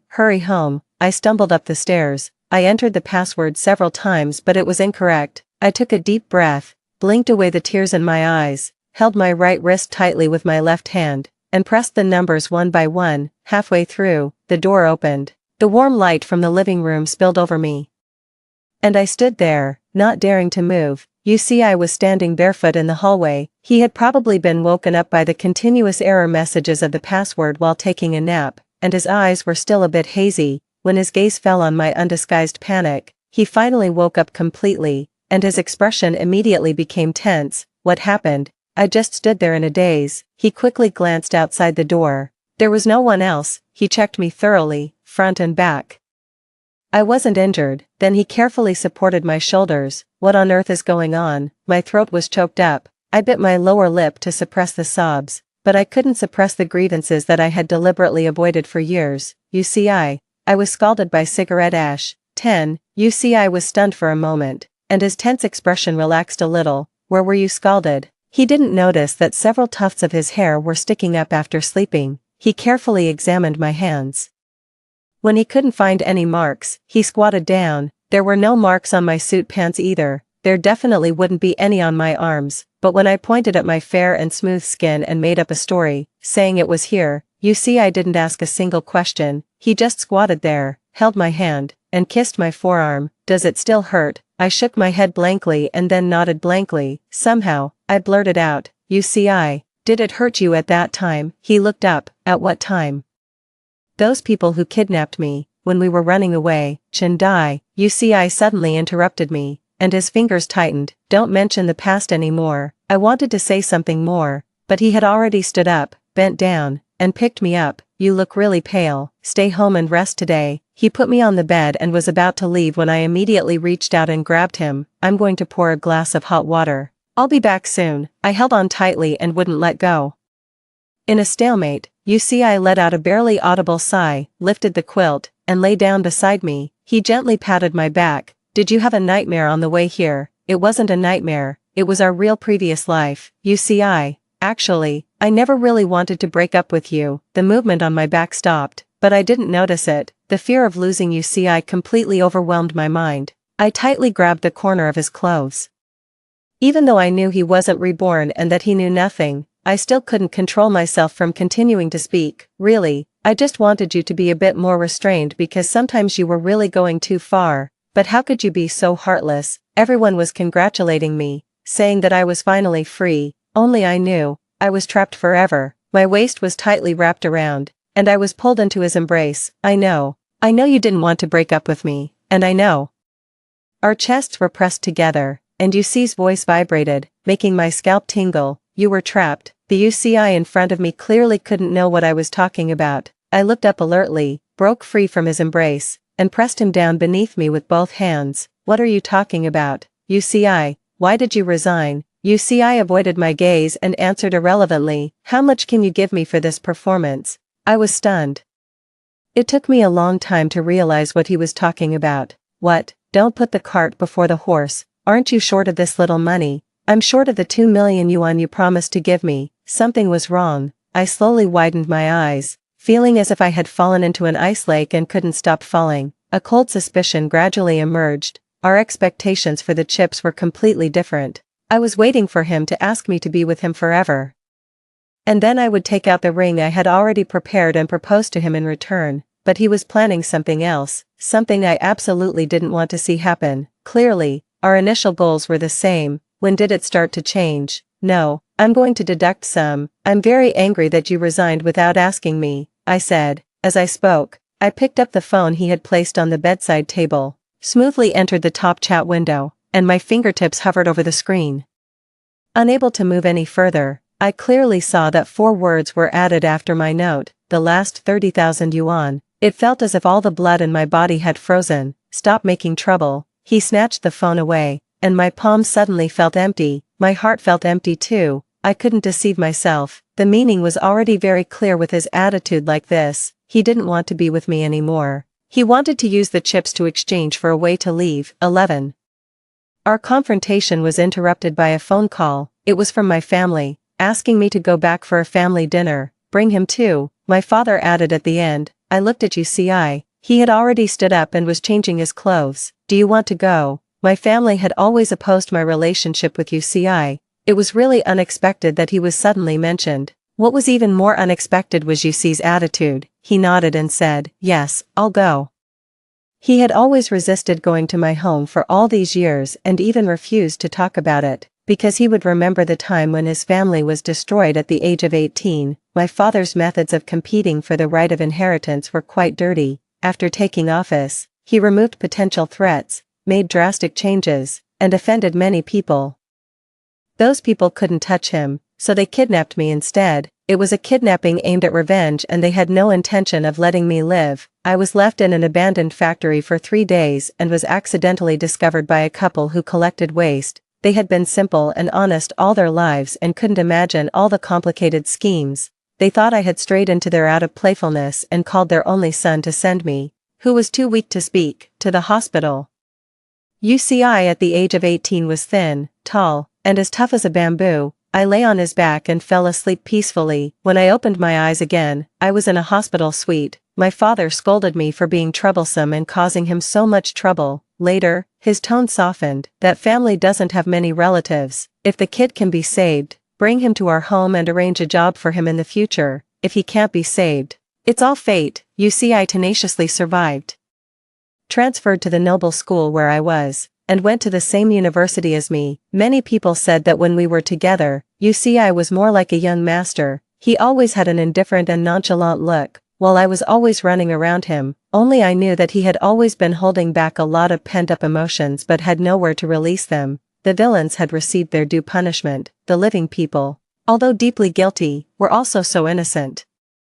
After accidentally discovering that he liked men, I finally found a breakthrough. I tried all kinds of ways to seduce him every day, but he remained unmoved. On my 19th birthday, I left the lively party behind and secretly slipped into his small room, taking off all my clothes. "Those people who kidnapped me and killed your parents have all gone to hell. UCI, I can go to hell too, but before going to hell, can you allow me to stay in the world and love you the most, only love you? I belong only to you, and you can use me as you like. After all, I shared the same blood as my father." Being able to speak of my despicable desires so grandiosely, after that night, I almost crawled into his bed every night. We became more and more in tune, more and more unrestrained. It wasn't a surprise when we were discovered, but in the face of my father's overwhelming anger, I instinctively backed down and hung my head in silence. UCI was silent for a long time. When I was about to be punished by the family rules, he spoke up. I forced him to do it," he said. "Great kindness can be like a great enmity." Clearly, he saved my life, but my father started to resent his existence. It had been 9 years since he left the Chen family until he set foot in it again. 12. The atmosphere at the family dinner was stagnant. When it ended, I was pestered by my father's second wife for a chat. She was really bad at pretending. And her purpose of wanting her son to take advantage was so obvious that I didn't even bother to expose it. Out of the corner of my eye, I saw UCI go upstairs. My heart tightened, and I immediately stood up. The people on both sides tried to stop me again, but I didn't care about maintaining any false dignity. I coldly pushed them away. The soft curses and sarcasm were left behind me, and all I could think about was UCI. Why did UCI take the initiative to go upstairs? The door of the study was slightly ajar. I calmed my breathing and raised my hand. "You're really good at hiding your true abilities." My movement froze in midair. Through the crack in the door, a stack of papers was thrown onto the desk with a snap. UCI stood beside the desk and just glanced down at it. "Your parents were really clever. They did this just before they died of illness, which actually brought you to the forefront," my father said, in the face of my father's overwhelming hatred. UCI just said calmly, "They never thought that much. Fine, let's not talk about them." My father sneered, "Let's talk about you, you ungrateful wretch. Zhao Dai has a soft heart. You've been binding him with a sense of guilt for all these years. You've forced him to act shamelessly in public. Do you know how many people are laughing at him? How many more decades do you want to waste of his life? What nonsense. What on earth was he talking about?" The door creaked open when my father saw me. His face darkened, and he slapped the table hard. "Just in time, get in here and take a look." He was referring to the medical records of UC's parents, with a rather pessimistic outcome. Perhaps due to lack of money, they didn't receive treatment. So what? What does this prove? The fact that they saved me can never be covered up. as for you, you're the one to blame, shifting blame one after another. Aren't you just trying to ease your conscience? No, you don't have a conscience at all. I sneered, imitating his tone. Also, there was never any forcing. I took the initiative from the beginning. I was the one who begged you to have sex with me, sticking my ass out. Shut up, have you no shame? He roared and interrupted me, his eyes bloodshot and red. You're bewitched. His palm was raised high and came straight down with a gust of wind, but it didn't land on my face. I grabbed my father's wrist and said calmly, let me talk to Chandai alone for a few words. As bold as I was in front of my father, I was that flustered at this moment, I didn't dare to listen. No, I tightly grasped the hem of his clothes. Let's go home first. Can we go home? I pried my fingers off one by one, his expression calm as he clicked on his phone. There was the sound of a transfer notification. My whole body trembled uncontrollably, and my vision went dark in waves. Don't say. I looked up at me and smiled for the first time in these days. His eyelashes were wet, but there was a sense of relief in his eyes that made me despair. Chandai, let's call it quits, never see each other again, you're free. 13. I disappeared. Once again, everyone came to congratulate me, saying that I had finally gotten rid of that ungrateful wretch who took advantage of his kindness. Terrible. If such a person develops further, he'll definitely be violent at home. I wanted to say something when he disrupted the blind date. But my family's assets were in his hands, and I was afraid of being retaliated against by him. He's probably already been violent at home. I met Chandai at several banquets, and his wrists were red, as if they had been tied. That's probably why he often wears high-collared clothes. So, we shouldn't have let such a low-class person rise in the first place. It would have been better to send him away with some money. The Chin family is still too soft-hearted. Phew, fortunately. He's completely out, although he's quite capable. I really wouldn't feel at ease entrusting the family business to him. We owe this to young Master Su. Amid the buzzing and chaotic voices like flies, I heard the name of my childhood friend. I looked up and stared straight at him. He dodged my gaze for a moment, then said nonchalantly, hey, I didn't know before. If I had known that Xiaodai was living like this, I would have intervened earlier. I coldly twitched the corner of my mouth. What kind of intervention do I need from you? He was stunned for a moment. Just as he was about to speak, I interrupted him. And you all? What's going on between me and I has nothing to do with you, right? Everyone looked at each other, and their tone took on a bit of resentment. Aren't we doing this for your own good? We've been friends since childhood. We can't just watch you be pooed by someone like him for a lifetime, can we? Someone like him. I leaned back and stared at the drip of the 4 bottle, sneering. Isn't it jealousy? The person who came out of nowhere easily stepped on those who received elite education since childhood. You must have been scolded a lot usually, right? The resentment immediately escalated into accusations of being ungrateful. I just felt it was noisy. Why did everyone think I was being forced? My indulgence had always been my own willing choice. The question I couldn't figure out over a cigarette at that time had long been understood in the long years that followed. The reason for my indulgence was simple. Because I loved him, I loved so I was willing. But I was never a person good at expressing myself. Things that I couldn't even figure out myself probably couldn't be conveyed well to the other party either. In this life, I had tried my best to make my love tangible, but still, it backfired. But at least, he was still alive. I clenched my palm. The indwelling needle on the back of my hand pricked the blood vessel, and it hurt a bit. I got sick because of him. He had to be responsible for me. 14. UC's perspective. I've always been unable to tell what feelings Chandai has for me. He said he loved me, but when I actually pinned him down, he secretly buried his face in the pillow and cried. He said he hated me. After that, he blushed and consciously picked up the shackles to make it easier for me to come and go. Our relationship started with his words, please hold me, and ended with the freedom I gave him. 10 years of entanglement was enough. He probably didn't even notice that he would occasionally show a faint sense of tiredness. He would quickly hide it again and continue to curse while catering to me. He was clearly already tired but was still struggling to hold on. I didn't understand what made him persist. When I accidentally discovered that he had someone renovate my parents' graves, I found the answer. It was guilt, even though I had deliberately avoided it over the years and didn't even let him see the scar. But the fact that my parents died in revenge and the knife wound I got while standing in front of him still became a gap in his heart that he could never cross. After a long stalemate, when I saw him secretly going on a blind date, I felt relieved. he had finally figured it out, but I had to keep up the act, playing a paranoid and crazy debt collector who pestered him like a ghost, when Chendai was carried home by me. He was really shaking with anger and said he never wanted to see me again without thinking. I still retorted viciously, but my heart was so sour that it swelled. So good, you're leaving. But in the blink of an eye when I lowered my head to fasten a chain, he changed. He looked at me in a condescending and provocative way, but his eyes betrayed him, they were shaking like a wet butterfly. Something was different. He no longer catered me meekly but hugged me tightly and responded extremely passionately, so passionately that I lost all my senses. When I felt him touching the scar on my back, I didn't even have time to stop him, I just wanted to nail him to the bed. I liked the reward and evaluation mechanism he proposed. It gave me hope for our relationship. I could keep track of all his movements. I knew he had customized a ring and was preparing to propose. He wanted to spend his life with me, on one hand. I pretended not to know and cooperated. On the other hand, I had some secret expectations. Until that alumni reunion, he felt indebted to me. He wanted to make up for me for a lifetime. I should have known earlier. What was I hoping? Did I really expect him to love me? He was already very tired. Many times in his nightmares, he would grab me and unconsciously shed tears and whimper, I'm sorry over and over again. He had nothing to be sorry for me.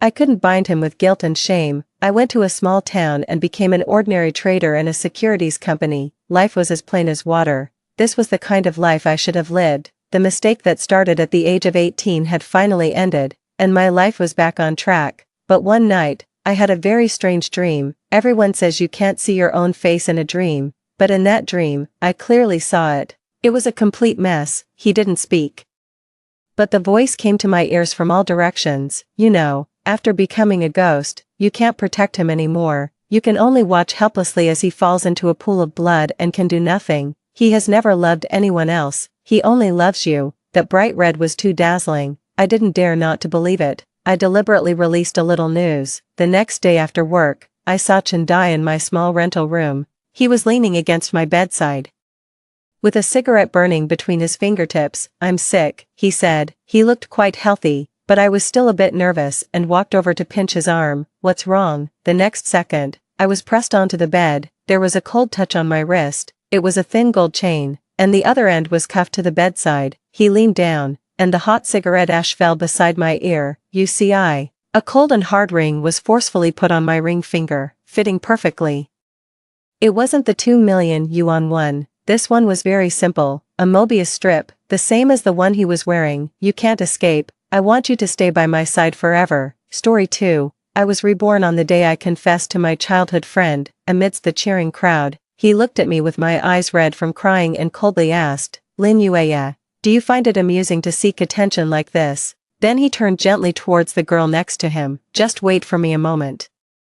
I'll come to find you after dealing with this. He impatiently lectured me. Why do you cry so much? Shouldn't you spend more time reading books instead of daydreaming about love and romance? I was so annoyed. I pushed him away and threw myself into the arms of the school bully who was watching the commotion from behind him. Honey, I held the person in my arms, crying uncontrollably. Chi-Chen, at 18, was still alive. Everything was still possible. 01, before Chi-Chen died. He made me promise to live to 100 before joining him. I agreed, then immediately broke that promise. I ended up dying 3 days later. Before closing my eyes, I made up an excuse for myself. When I saw him, I would say I dreamed of him flirting with other female ghosts. The truth is, I didn't dream at all. Without him, I couldn't even sleep. When I opened my eyes again, I found myself back at 18, holding flowers, surrounded by a chorus of cheers. Confess, confess. The crowd was overwhelming, but my eyes instantly found that conspicuous blonde hair. He stood in an unnoticed corner, his gaze casually yet deliberately sweeping over me.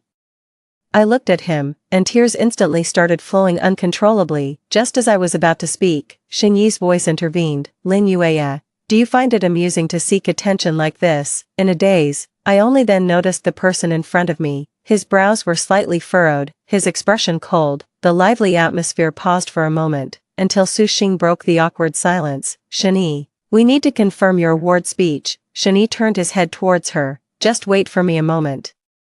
I'll come to find you after dealing with this. His tone unusually gentle. Su Xing, like Shani, was a top student, People joked that the two scholars were a match made in heaven. Su Xing, however, disdainfully retorted, I'm not one of those girls who only think about love. At that moment, Xingyi's look towards her held rare admiration. He had once told me the same thing, that he didn't like girls whose heads were filled only with thoughts of love, but back then, my mind was filled only with him.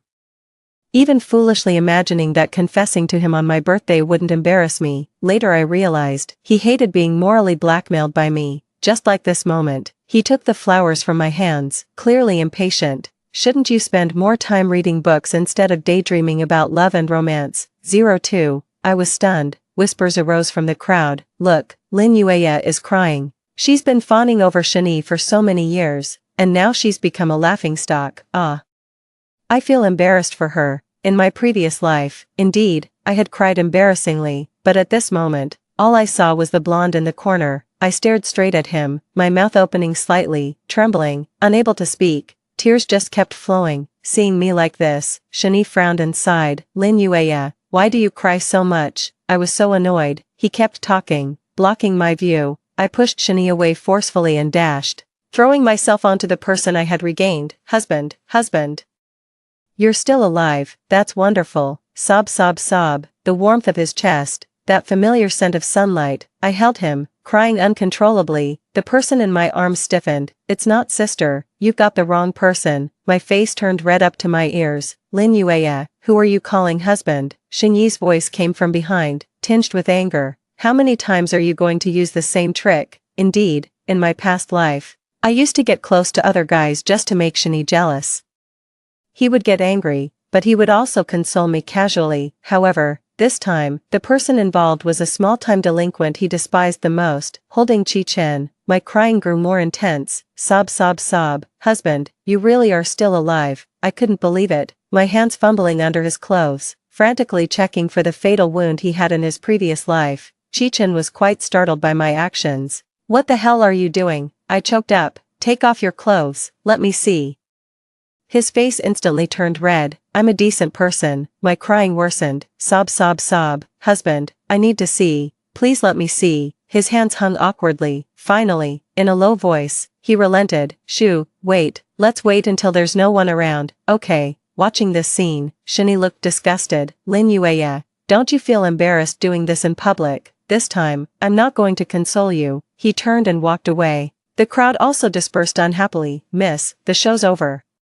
Aren't you going to let go? The voice above me carried a hint of mockery. I just shook my head, continuing to sob as I clung to his neck. I won't let go. Not in this lifetime. 18-year-old Lin Yueya had no broken legs, no depression. 18-year-old Qi Chen hadn't yet taken a knife for her. There was still time. Qi Chen, in disbelief, threatened me. Can I go then? He carried me out of the classroom. Just as we exited, the voice of the disciplinary director reached us. Hey, Qi Chen. Aren't you supposed to be training instead of fooling around with a female classmate? I still clung to him tightly, seeing my indifference. Qi Chen blushed and explained, report to the teacher. The female student has broken her leg. I'm taking her to the infirmary. The director's tone softened somewhat. You lad, you're quite compassionate. Suddenly, I remembered, Qi Chen in the past was just like this, carrying me around the world to see legs, accompanying me during rehabilitation training. Once everyone had left, he looked at me, somewhat exasperated. Seriously, Miss Lin, what are you playing at? I held on to his neck and wouldn't let go. Husband, he felt his scalp tingle, biting his teeth. Don't call me husband. Who's your husband? You are, my dear husband. I pouted, feeling wronged. I love my dear husband the most. His head was about to explode. He sternly reminded me, Miss, do you remember who threw away my love letter yesterday? I felt awkward. The timing was really off. Qi Chen had confessed his feelings to me, but I had ruthlessly trampled his love letter underfoot. I hate guys like you the most, physically strong but simple-minded athletes. Speaking of which, I was also a dancer, physically flexible but simple-minded. Actually, I didn't really hate Qi Chen. It was because Shani disliked him that I followed suit. He hated all fools, especially someone like Qi Chen who performed poorly in academics and was domineering at school. I blinked.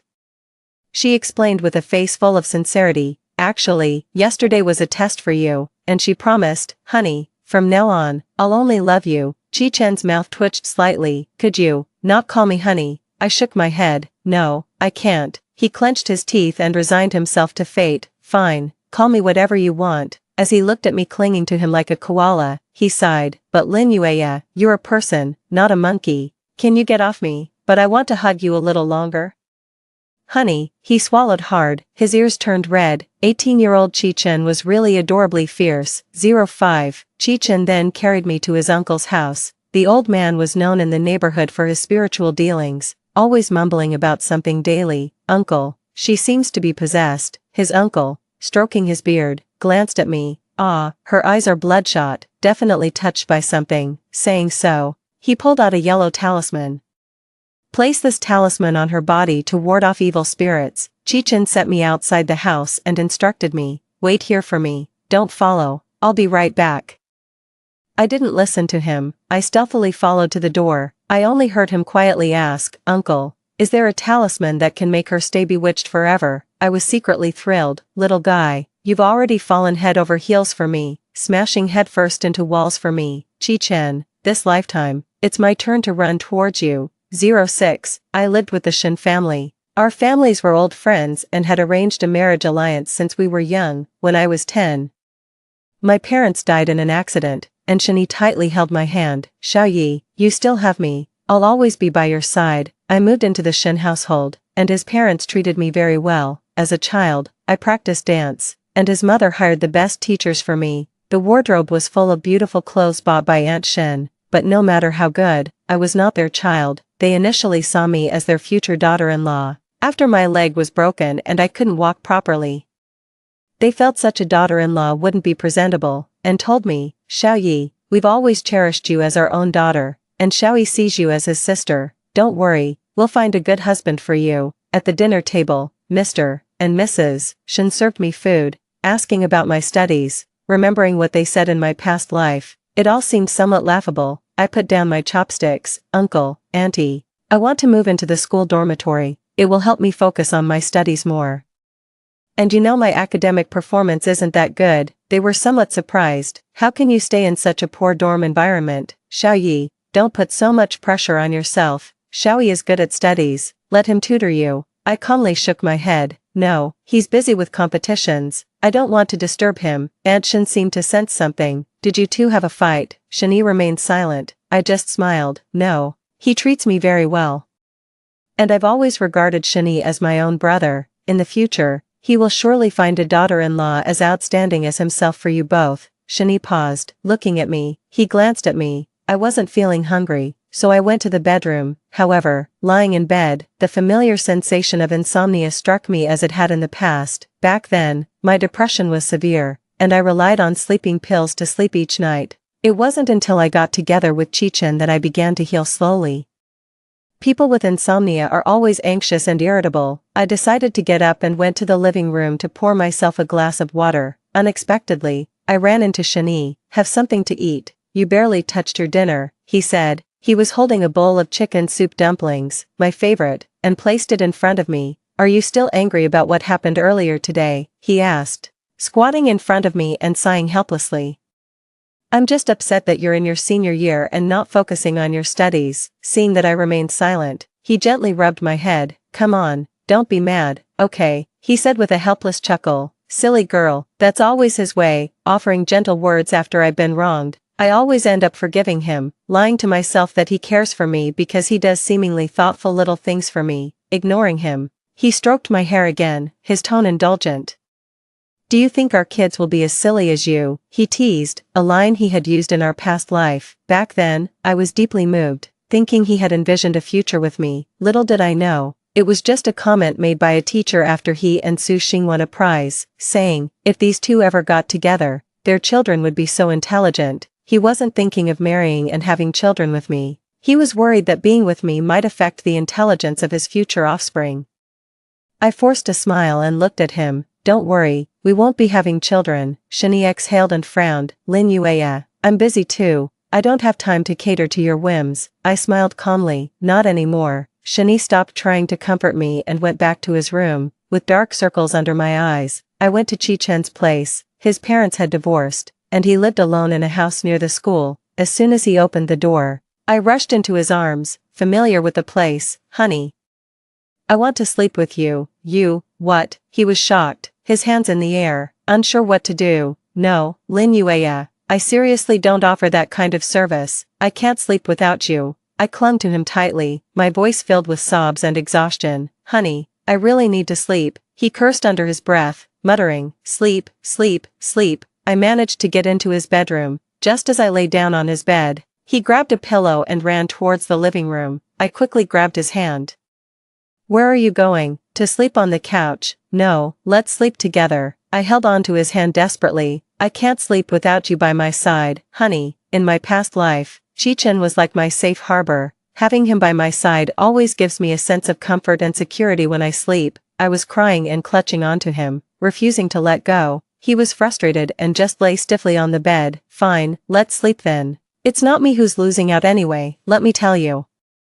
A scoundrel like me can do anything, he said fiercely, yet, he blushed, turned his head away, and kept his distance from me. I happily moved closer and hugged him from behind. My hands instinctively started wandering down. He grabbed the blanket and sat up in alarm. Lin Yueya, where are you touching? I replied with a pitiful look. Holding it gives me a sense of security. Sure, you feel secure, but what about me? He protected himself tightly, like a man of staunch virtue. Sometimes I really feel like calling the police on myself. You know you love it when I hug you to sleep naked. He was incredulous. What? When did I ever enjoy sleeping naked? After we got together, after we got married. Chi-Chen fell in love with sleeping naked and even insisted I join him. He claimed it was more comfortable to have skin-to-skin contact, though unspoken. It really was comfortable. Chi-Chen stared at me, full of confusion. Lin Yueya, are you possessed by a demon that needs to absorb a man's yang energy to survive? Then would you let me absorb it? His face instantly turned bright red as he sternly refused me. Don't even think about it. I'll have you know, I was a good student, and I certainly didn't engage in puppy love, but I really can't sleep without holding you.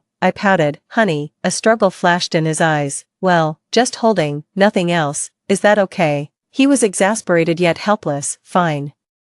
I'm begging you. I was 25 when I got together with Chi-Chen. Who would have known that the flirtatious and frivolous Chi-Chen was so innocent at 18? He was utterly lovable at that age, pure yet capable, every wealthy woman's dream. It's hard to resist. Can I just take a look? Then, 18 years old, such tender and pinkish age. Harder than a diamond. What are you looking at? He looked like a cat whose tail had been stepped on, his ears red and his eyes panicked. Lin Yueya, are you still a girl? Ah, he doesn't understand. At 28, I'm at an age as fierce as a tiger. I bit my lip in a pretend sulk. Honey, even if you called me daddy, it wouldn't help. He wrapped me tightly in a blanket, pinning me from the outside. Go to sleep, and from now on, don't call me honey. I nodded. Okay, honey. He sighed. No.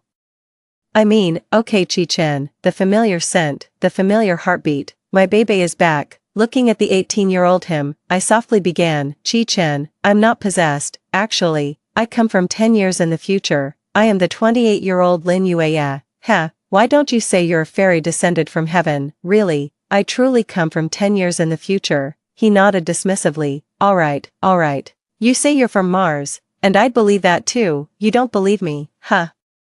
I looked down at him briefly. You have a mole there. He shuddered violently, his face full of shock. Holy shit, Lin Yueya, when did you sneak a peek? I replied, 7 years later. He paused to process this. So you really traveled here from 10 years in the future. Unable to curb his curiosity, he asked again, so, did I win the world championship in 10 years? Of course. You won the world championship at 22 and achieved a grand slam at 25. No one in the world could outswim you. Holy shit, am I that awesome? He was a bit excited and asked further, what about you then? Did you become a famous dancer? I lowered my head slightly. Of course. Did we get married? His voice carried a hint of caution and nervousness. Yes, we've been together since high school graduation. You proposed to me in front of the whole world after winning the world championship at 22. His eyes brightened as he asked, do we have children? I nodded with a smile. Yes. After each of us reached the pinnacle in our fields, you retired at 28, and I gradually shifted my focus from the stage to lecturing. That year, we had our child. I struggled to suppress the sourness in my nose. The year he won the world championship, he never proposed to me. I lived my life in a daze, making a mess of it. At 25, Lin Yueya was pulled from the abyss by Chi-Chen. But she dragged him into darkness. Fortunately, at 18, there was still time for everything. I woke up feeling refreshed. Chi-Chen had gone to train early. He had been practicing swimming since he was 7 or 8 years old, maintaining a daily regimen for over a decade, each day pushing his body to the limit. The hardship was incomparable to any academic endeavor. When I arrived at the classroom, I ran into the class teacher. "Good, Yuya, you're here. The graduation gala is coming up soon. How's the rehearsal going?" I was startled, a bit slow to respond. My classmate quickly answered for me. "Teacher, Yuya dances superbly, and the rehearsal effects she's created are fantastic. With Xinyi's piano solo added in, it will surely be stunning. Our class will definitely win." "Good, then make sure to practice well." I then remembered that the graduation gala was approaching. All the girls in the class were preparing a group dance. The teacher had given a rare moment of relaxation. Everyone was practicing in the dance studio. The plan was for all the girls to perform a classical dance, with Shani accompanying on piano and vocals on the side. Shani had always been excellent at piano, and his tone was lovely too. I really wanted our group to earn this honor, and after much pleading, he agreed. But at that moment, in the rehearsal room, Su Xing arrived late. A classmate couldn't help but mock. "Su, the great scholar. Always making everyone wait for you. Can't you be a bit more mindful of the group?" Su Xing remained composed. "Sorry, the principal just called me to have Shani and me speak as outstanding representatives at the gala." Her voice was neither high nor low, yet it carried an air of superiority. Someone muttered under their breath, "Showing off, what for?" As Su Xing joined the group, I continued the rehearsal. "Alright, let's review yesterday's moves, then go through it all with Shani." Everyone danced well, except Su Xing, who again missed the rhythm. Complaints grew louder. "Hey, Su Xing, what's going on? You didn't master the moves yesterday. You said you'd practice at home. How come you still can't keep up today?" "Right, can you not hold us back? Aren't you quick at learning everything? How can you not get this simple move?" The comments flew back and forth. Su Xing's face flashed with annoyance, and she retorted coldly, "Why should a minor graduation event take up my study time?" Before criticizing others, perhaps you should look at your own grades. How can you afford to waste your youth here? What's the point of this dance? Will it add points to your college entrance exam? I couldn't hold back my anger. "Su Xing, it was you who arrived late and didn't practice properly. Why are you shifting the blame onto others?" She laughed softly. "Lin Yuya, it was clearly you who wanted to stand out. Why drag others into being your foil?" Someone couldn't stand it anymore. "This is a collective honor. How did it become Yuya trying to stand out? She's a dance student. Should she not lead the dance and let someone who can barely coordinate do it instead?" At this, everyone burst into laughter. Su Xing's face turned slightly uncomfortable, and she disdainfully spat out, "I can't be bothered to compete with you guys. It's utterly pointless." With that statement, she managed to irritate everyone. Speaking of which, Su Xing wasn't exactly popular in the class. She once coldly stated, "I don't like hanging out with girls, they are too petty. And I'm not like them." She was indeed different from us. While everyone else was secretly reading frivolous romance novels, she would be engrossed in a collection of Tagore's poetry, all in English. When the teacher asked her to share her solution to a problem, she wrote a bunch of complex formulas and said, "This is calculus, something you learn in university." Probably only Shani could understand it. Many girls in the class thought she was just showing off. But Shani thought of her as a kindred spirit. He even believed that I was leading the class in ostracizing and bullying Su Xing. Shani defended her, and she simply said, "Forget it, no point arguing with fools." That only made Shani admire her more. Some people said that Shani, a top student, liked girls who could match his intellect. They talked about intellectual love. In his eyes, I was just a simple-minded art student. I didn't care and clapped my hands. "If that's the case, Su Xing, then you might as well not dance." Staring at her, I hooked up a mocking smile. "After all, your dancing is really quite funny." That caused another burst of laughter. She was so angry she couldn't speak. Shani couldn't stand it anymore. "Lin Yuya, why do you have to speak so unpleasantly? Does it sound unpleasant?" I scoffed coldly. But in a previous life, after I broke my leg, she spoke to me in that exact tone. "Lin Yuya, the way you walk is really quite funny." I was just mimicking her. And she didn't have a broken leg. Anger flashed through Xinyi's eyes. "Are you all endlessly bullying Su Xing?" He stood in front of Su Xing and declared, "I'm telling you, if she quits, I quit too." Su Xing was moved to tears. "Shani, I smiled indifferently. That's great. In a previous life, Su Xing didn't want me to stand out and deliberately fell at Xinyi's feet during a performance. Xinyi instinctively helped her. The accompanying music stopped abruptly. The whole show fell into an awkward silence. Everyone panicked and couldn't find the rhythm, resulting in a chaotic performance, but Xinyi's instinctive action to save Su Xing was praised. Both were top students and favorites of the teachers. The teacher said friendship first, competition second. Xinyi's action was the most worthy of emulation, and they even received a special award. During the award, Su Xing intentionally waved at me. "Yuya, could you please take a photo for us?" The whole audience gave them a warm round of applause. She and Xinyi smiled brilliantly, while the girls in the class felt so aggrieved they cried backstage. After Xinyi and Su Xing dropped out, everyone struggled without their singing. "Yuya, if it's too hard, we might as well just play the background music," someone suggested helplessly. I waved my hand. "Don't worry, someone can fill in." Back when I was severely depressed, Chen often held me in his arms and sang in my ear. His singing was truly captivating. After my leg healed, she encouraged me to return to dancing and step back onto the stage. As I danced, he would play the piano for me on the side. I immediately pulled out my phone and called him. "Chen, our program needs you for a piano solo and to sing." He didn't even think about it. "I can't do it." I played my trump card. "Darling, darling, darling." "Shut up, darling." "Oh no, I meant, I'm on my way." I couldn't help but laugh out loud, seeing his reaction. He was almost like Pavlov's dog. Reluctantly and swiftly, Chen came. Xinyi and Su Xing couldn't believe it. "How could Chen replace you in the performance?" Xinyi scoffed disdainfully. "What good music can a sports student play?" In his eyes, whether arts or sports, students in these fields were considered underachievers. However, their skepticism didn't dampen our enthusiasm. When the evening event began, and the lights brightened, I led all the girls in a graceful dance, and the soothing piano tones coupled with his deep voice slowly filled the air. Everyone was astounded. Below the stage, there was thunderous applause and cheers. "The girls in our class are stunningly beautiful," vocal queen Qi.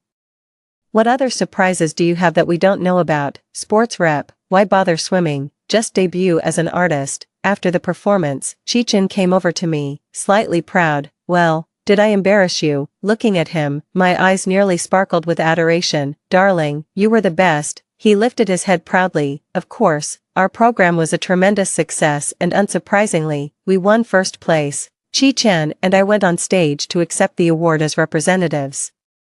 The principal looked relieved. I had no idea our students were so talented. In the past, we always chose academically excellent students to represent us, but we aim for holistic development in morals, intelligence, physique, and aesthetics. I believe that in the future, our students will shine in various fields. Thus, Lin Yueya and Chen, you two as outstanding representatives, please make a speech. We were somewhat taken aback, scanning the audience.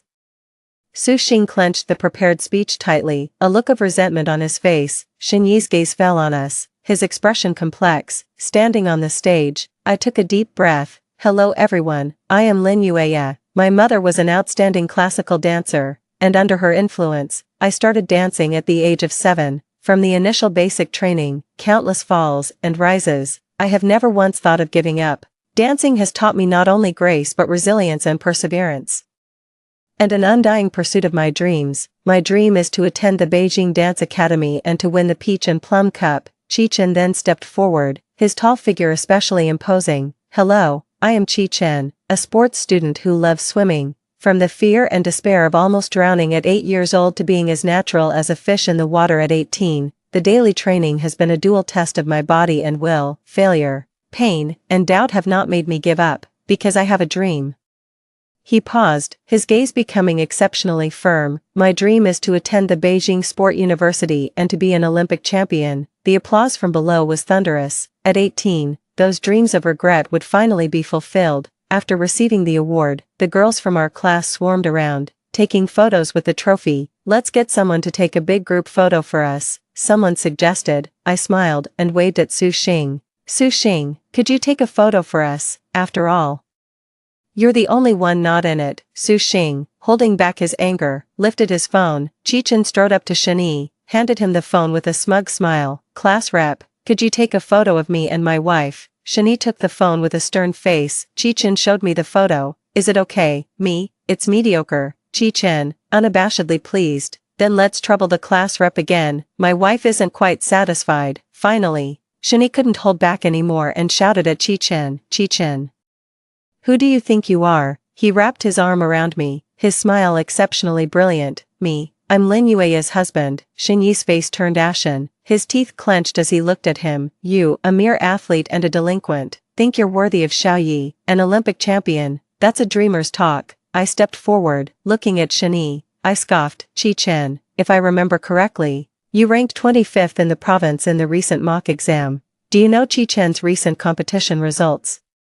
Second in the province, 5th nationwide. You're the one who's failing, so what gives you the right to look down on others? I tugged at Chi-Chen's sleeve and turned to leave with him side by side. Send me the photo. I want it as my screensaver. Hold on, I need a beauty filter. How can you, a big man, be paler than me? That's from the bleaching powder in the swimming pool. After school, I was walking home with Shani, but he stopped me halfway. I was annoyed. What now? He explained. Aren't you preparing for the Beijing Dance Academy exam? Let's go home. I'll help you with your academic subjects. I don't need it. He used to help me with my studies and always got impatient. He couldn't understand why I couldn't grasp such simple questions. Every tutoring session was torture for him. It was my fault about the school event. I apologize. He lowered his tone, unusually gentle. Can you stop being mad? I chuckled. Shani, I've never been mad at you. I don't need you to worry about my studies. If you're that bored, go discuss poetry, songs, or philosophy of life with Su Xing. Zhao Yi, I don't like Su Xing. He hurriedly explained and promised me. I'll apply to universities in Beijing for the college entrance exam. And we'll be together after graduation, I promise. I frowned, piercing through his lie. But didn't you and Su Xing just apply to the same foreign universities? Zhao Yi, I was just trying it out. I didn't really plan to go abroad. I found it utterly laughable. In my past life, he also promised to go to Beijing with me, until the day of my arts exam. Su Xing deliberately told me. Shani asked me where I wanted to go for university, and I said I wanted to study abroad. So he applied to the same school with me. He didn't tell you, did he? She stood there with her nose in the air, her face full of disdain. Lin Yue, how long are you going to cling to him? He clearly doesn't like you. In the whole world, only Shani is worthy of me. And only I am worthy of him. That time, due to Su Xing's provocation, I failed to get into the school I longed for. When confronted by my questions, Shani casually explained that studying abroad had better advantages. And that he didn't like Su Xing. He acknowledged our relationship, granting me the status of his girlfriend. He told me to just wait a few years for him to graduate, and then we would get married. I believed him, but when he graduated, he said he needed to focus on his career first. He started a business with Su Xing, and they caught the industry's boom, their careers taking off rapidly. During those years, I danced in a dance troupe, neither particularly successful nor a failure. My teacher always said I had great potential, but my performances lacked emotion. Shani and Su Xing became the media's golden boy and golden girl, a perfect match in every way. The marriage he promised me was postponed again and again. As the college entrance exam was drawing near, I saw on the calendar, since Shani was going abroad soon, I wouldn't keep chasing after him. In Chi-Chen's small house, we two academic underachievers frantically memorized our textbooks. Who signed the Treaty of Shimonoseki? It wasn't me who signed it. I know it wasn't you. There is a fish in the North Ming and its name is Kuan. The Kuan is so big, too big to be stewed in one pot. Tired of studying, want something to eat. Sure, after a long night of hard work, the knowledge just wouldn't stick. The next morning, as Chi-Chen and I were leaving the house, we unexpectedly ran into Shani. His parents were with him. Their faces were stern, showing shock and anger. Shani was the first to confront me. Zhao Yi, you haven't been staying in the school dormitory at all. Have you been staying at his house these past few days? I didn't deny it. Yeah. Hearing this, his parents' faces changed dramatically. Zhao Yi, you're a decent girl. How can you shamelessly live with a hoodlum? We've always treated you like our own daughter, raised you like a little princess, and you've chosen to debase yourself by living with a thug. Get back home immediately. I stood there quietly, listening to their mocking words. Then I pulled a wry smile and calmly said, Uncle, Auntie, I am grateful for all the care you've given me over the years, but I am an adult now and can walk my own path. You've indeed spent quite a bit on raising me, but the assets left by my deceased parents, which you've managed on my behalf, have surely generated profits far exceeding the cost of raising me. I won't ask for it back, consider it a thanks for your kindness. But from now on, please don't trouble yourselves, I'll have a lawyer handle the transfer." Hearing this, they were instantly enraged. "Lin Yueya, do you think we raised you for your family's money? Indeed, one can never truly be one of us if not born into the family. After so many years, we've raised an ingrate. You're not smart, but we never despised you and always saw you as a future daughter-in-law. But how did you repay us? Is this how you honor your parents who are watching from below?" Scenes from the past flashed through my mind. I once naively believed their words, struggling painfully amidst their indifference. But in this life, I will no longer let myself be manipulated. "Ha, you treated me as your own daughter, saw me as a future daughter-in-law. In my previous life, everyone was sweet on Shani and Su Xing, no one knew about me, the actual girlfriend. I couldn't stand it and revealed my relationship with Shani online." Enraged, Shen's parents confronted me. "Lin Yueya, do you realize this could ruin Shenyi's image? Will it affect his career? He already gave you the status of a girlfriend, and we have accepted you too. What more do you want?" Day after day, doing nothing but being jealous. "Look at Su Xing, how outstanding he is." When interviewed by the media, they said, "Little Yi is like our own daughter because she has been close with our son since they were kids, and her parents passed away early. We took her in out of pity, and she has always been attached to her brother." Suddenly, my name was all over the gossip news. Childhood marriage arrangements. What era are we living in now? What's with this arranged marriage? They adopted her, and she repays kindness with ingratitude. Truly an ungrateful person. Clearly, the Starlight Brilliance duo are a campus couple, and this sinister stepsister just had to interfere. I heard she was a bully in school, always picking on Su Xing. She must be desperate for fame. I heard she's some unknown dancer. Dancing. Is it some kind of provocative dance? It seemed certain that she had undergone some enhancements. She was completely overshadowed by Su Xing's icy goddess demeanor. During that period, I was doxxed, cyberbullied, and abandoned by the world. All thanks to them, so, this time, I was determined not to make the same mistakes. "Lin Yueya, if you regret this later, don't come crying back to us." Aunt Shen spat out venomously, as if she had already foreseen my miserable future. Shani stood by, surprised by my words and actions, and angrily questioned me. "Yueya, how can you speak to my parents like that? Don't you have a conscience?" I smirked coldly, displaying an indifferent smile. "No, I'm the ungrateful wretch. Please just leave me alone." Shenyi's parents, dragging him along, advised him, "Son, once we get home, don't get involved with her again." I stood there quietly for a long time, so long that I didn't even realize when Shenyi suddenly hugged me. He asked softly, "Lin Yueya, did you lie to me? Was your previous life unhappy?" My eyelids trembled slightly, and my nose felt sour. "Actually, we didn't get together right after graduating high school.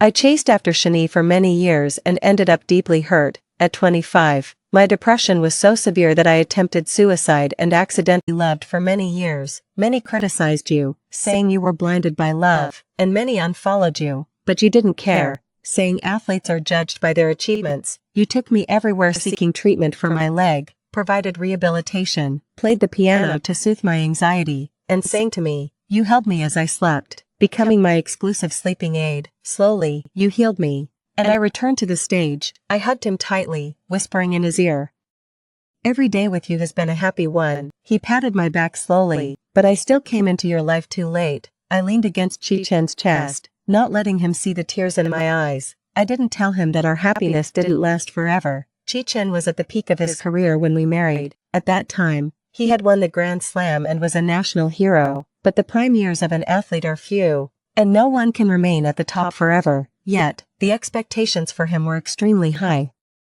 So much so that even a second-place finish was criticized as a lack of dedication due to me, until one competition, already injured. He also developed a high fever right before. I was so worried that I insisted he withdraw. But then, a fanatical fan swung a knife at me, shouting that I was dragging him down, and Chi Chen, instinctively, shielded me with his body. As the college entrance exams approached, Chi Chen and I crammed for academic subjects while also intensely honing our professional skills. Fortunately, in the next competition, Chi Chen won the provincial championship. I devoted all my energy to the art exam. On the day of the exam, I rubbed his gold medal for good luck, hoping some of his winning aura would rub off on me. With the boost from the medal, I performed steadily throughout. Surprisingly, I ended up ranking first in the art exam. After the exam, I had planned to give him a big hug. Unexpectedly, I bumped into the celebrity I adore. He was taller and more handsome in person.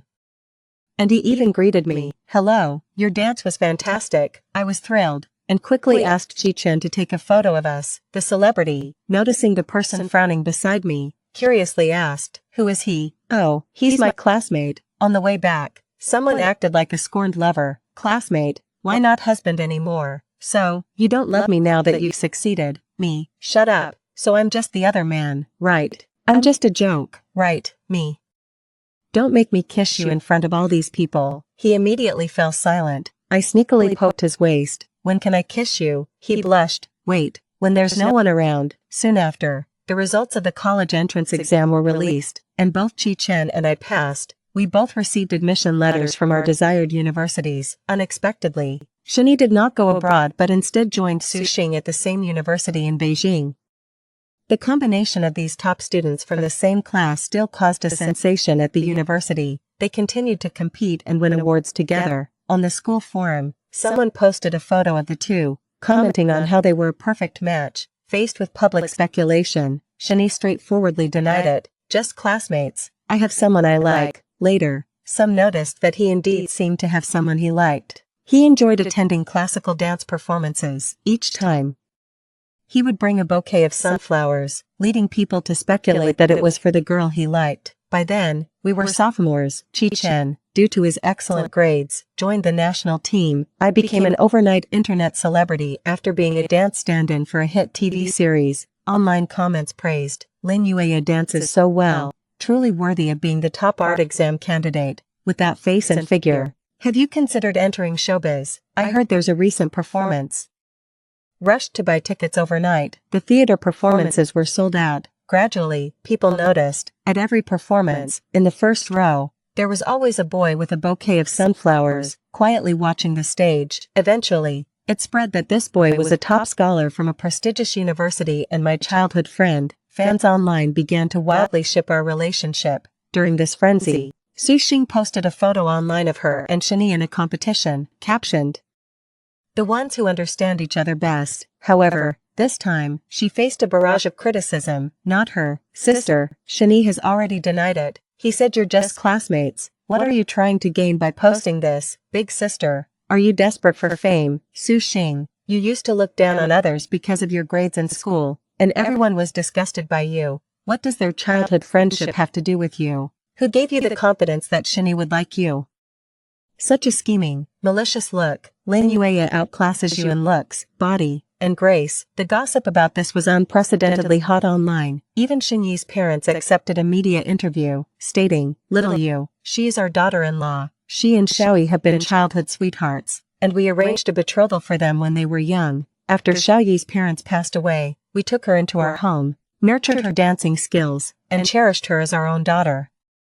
Observing the starkly different attitudes of the couple, I couldn't help but find it amusing. I ignored all their attempts to make amends over the phone and instead sent out a contract prepared by a lawyer back in the day. It clearly stated how they had profited from my family's assets over the years. I thought this couple was kind-hearted, but it turns out they were bleeding me dry. Xiaoyi has been dancing since she was 7. How can you claim you nurtured that?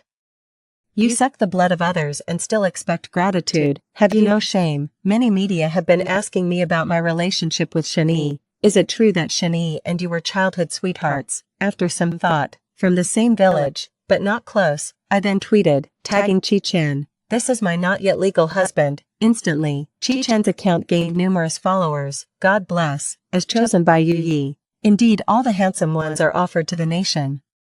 With such a physique and those long legs, one can only imagine how delightful it would be to lie on top of him. What a perfect match. I'm totally shipping them. That night, I was blissfully lying on a set of 8-pack abs. He was no longer at the age where every touch irritated him. The variety was exceptionally great and full of effort. I gradually found it hard to keep up. After swimming 3 kilometers, how can he still have so much energy? Let's sleep. I'm exhausted. I protested loudly. I grabbed his mischievous hands. Tie my clothes properly. He skillfully dodged, his voice husky. Honey, how can you sleep dressed like that? After the performance, I still ended up seeing Shani, this man, truly despicable, back when I chased after him. He was indifferent. Now that I avoid him, he clings like a relentless persistent nuisance.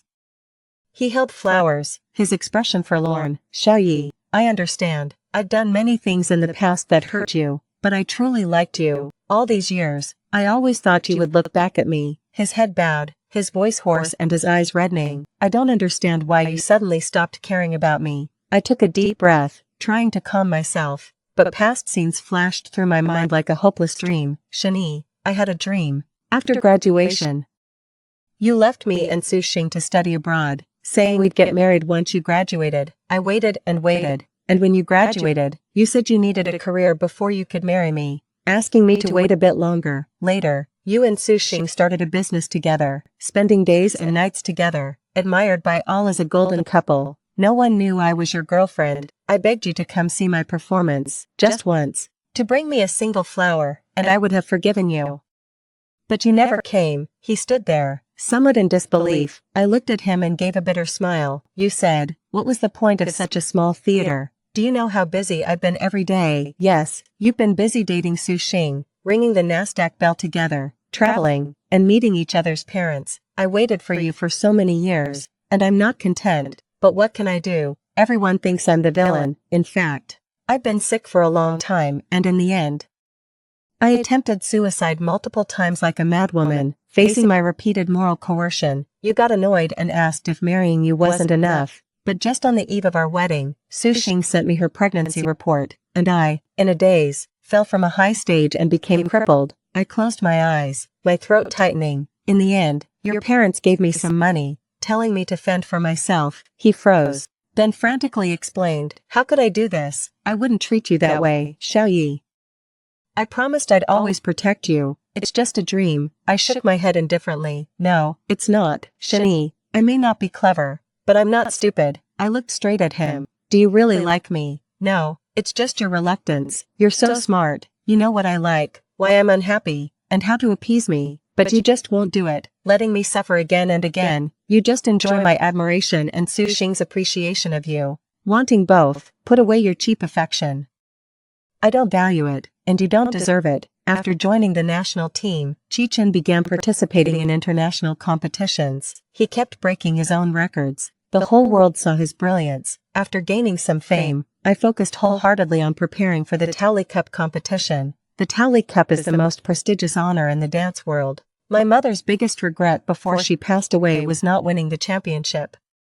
So I was determined to give it my all to make up for her regret. Chi-Chen and I, it turns out, spent more time apart than together. During a rare moment, we dated near the school. Just a few steps into our walk, a car suddenly rushed out at the intersection. Chi-Chen reacted almost instantly, protecting me behind him. After a loud crash, we both fell to the ground. Scenes of him bloodied in a past life flashed through my mind. My heart seemingly gripped by an invisible hand. I trembled all over, screaming his name. Chi-Chen, honey, I'm okay. Really, I'm okay. He clumsily tried to comfort me. Don't cry, don't cry. It's just a scrape. I'm fine. Tears already streaming down my face. I shakily touched his face, sobbing uncontrollably. Jerk, you scared me to death. You're not dead. You didn't die. I held him tightly. From now on, you're not allowed to get hurt, bleed, or stand in front of me. He nodded repeatedly. Okay, but I didn't know.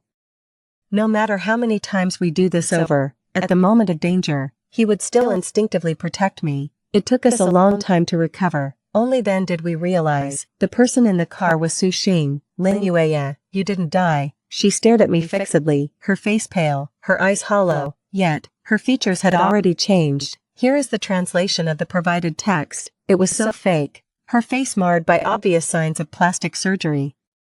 There was a time when rumors circulated that Sushing had started undergoing extensive cosmetic procedures. I didn't pay much attention to it, but it turned out to be true. A high school classmate once gossiped that she had confessed her feelings to Shani. Shani rejected her without hesitation, commenting that her actions were incredibly degrading. Sushing, unwilling to let it go, demanded to know why. Annoyed, Shani curtly replied, a lot of answers can be found just by looking in the mirror. Back then, many online were harsh, ridiculing her for making a spectacle of herself. She began to get more plastic surgeries, each time becoming less satisfied with her face. Her family wasn't very wealthy, and eventually, she started taking out online loans. Her academics suffered greatly, leading to disciplinary actions from her school, ultimately unable to repay her debts. She even became involved with a middle-aged businessman as his mistress. Su Xing stared at me, hysterical and screaming.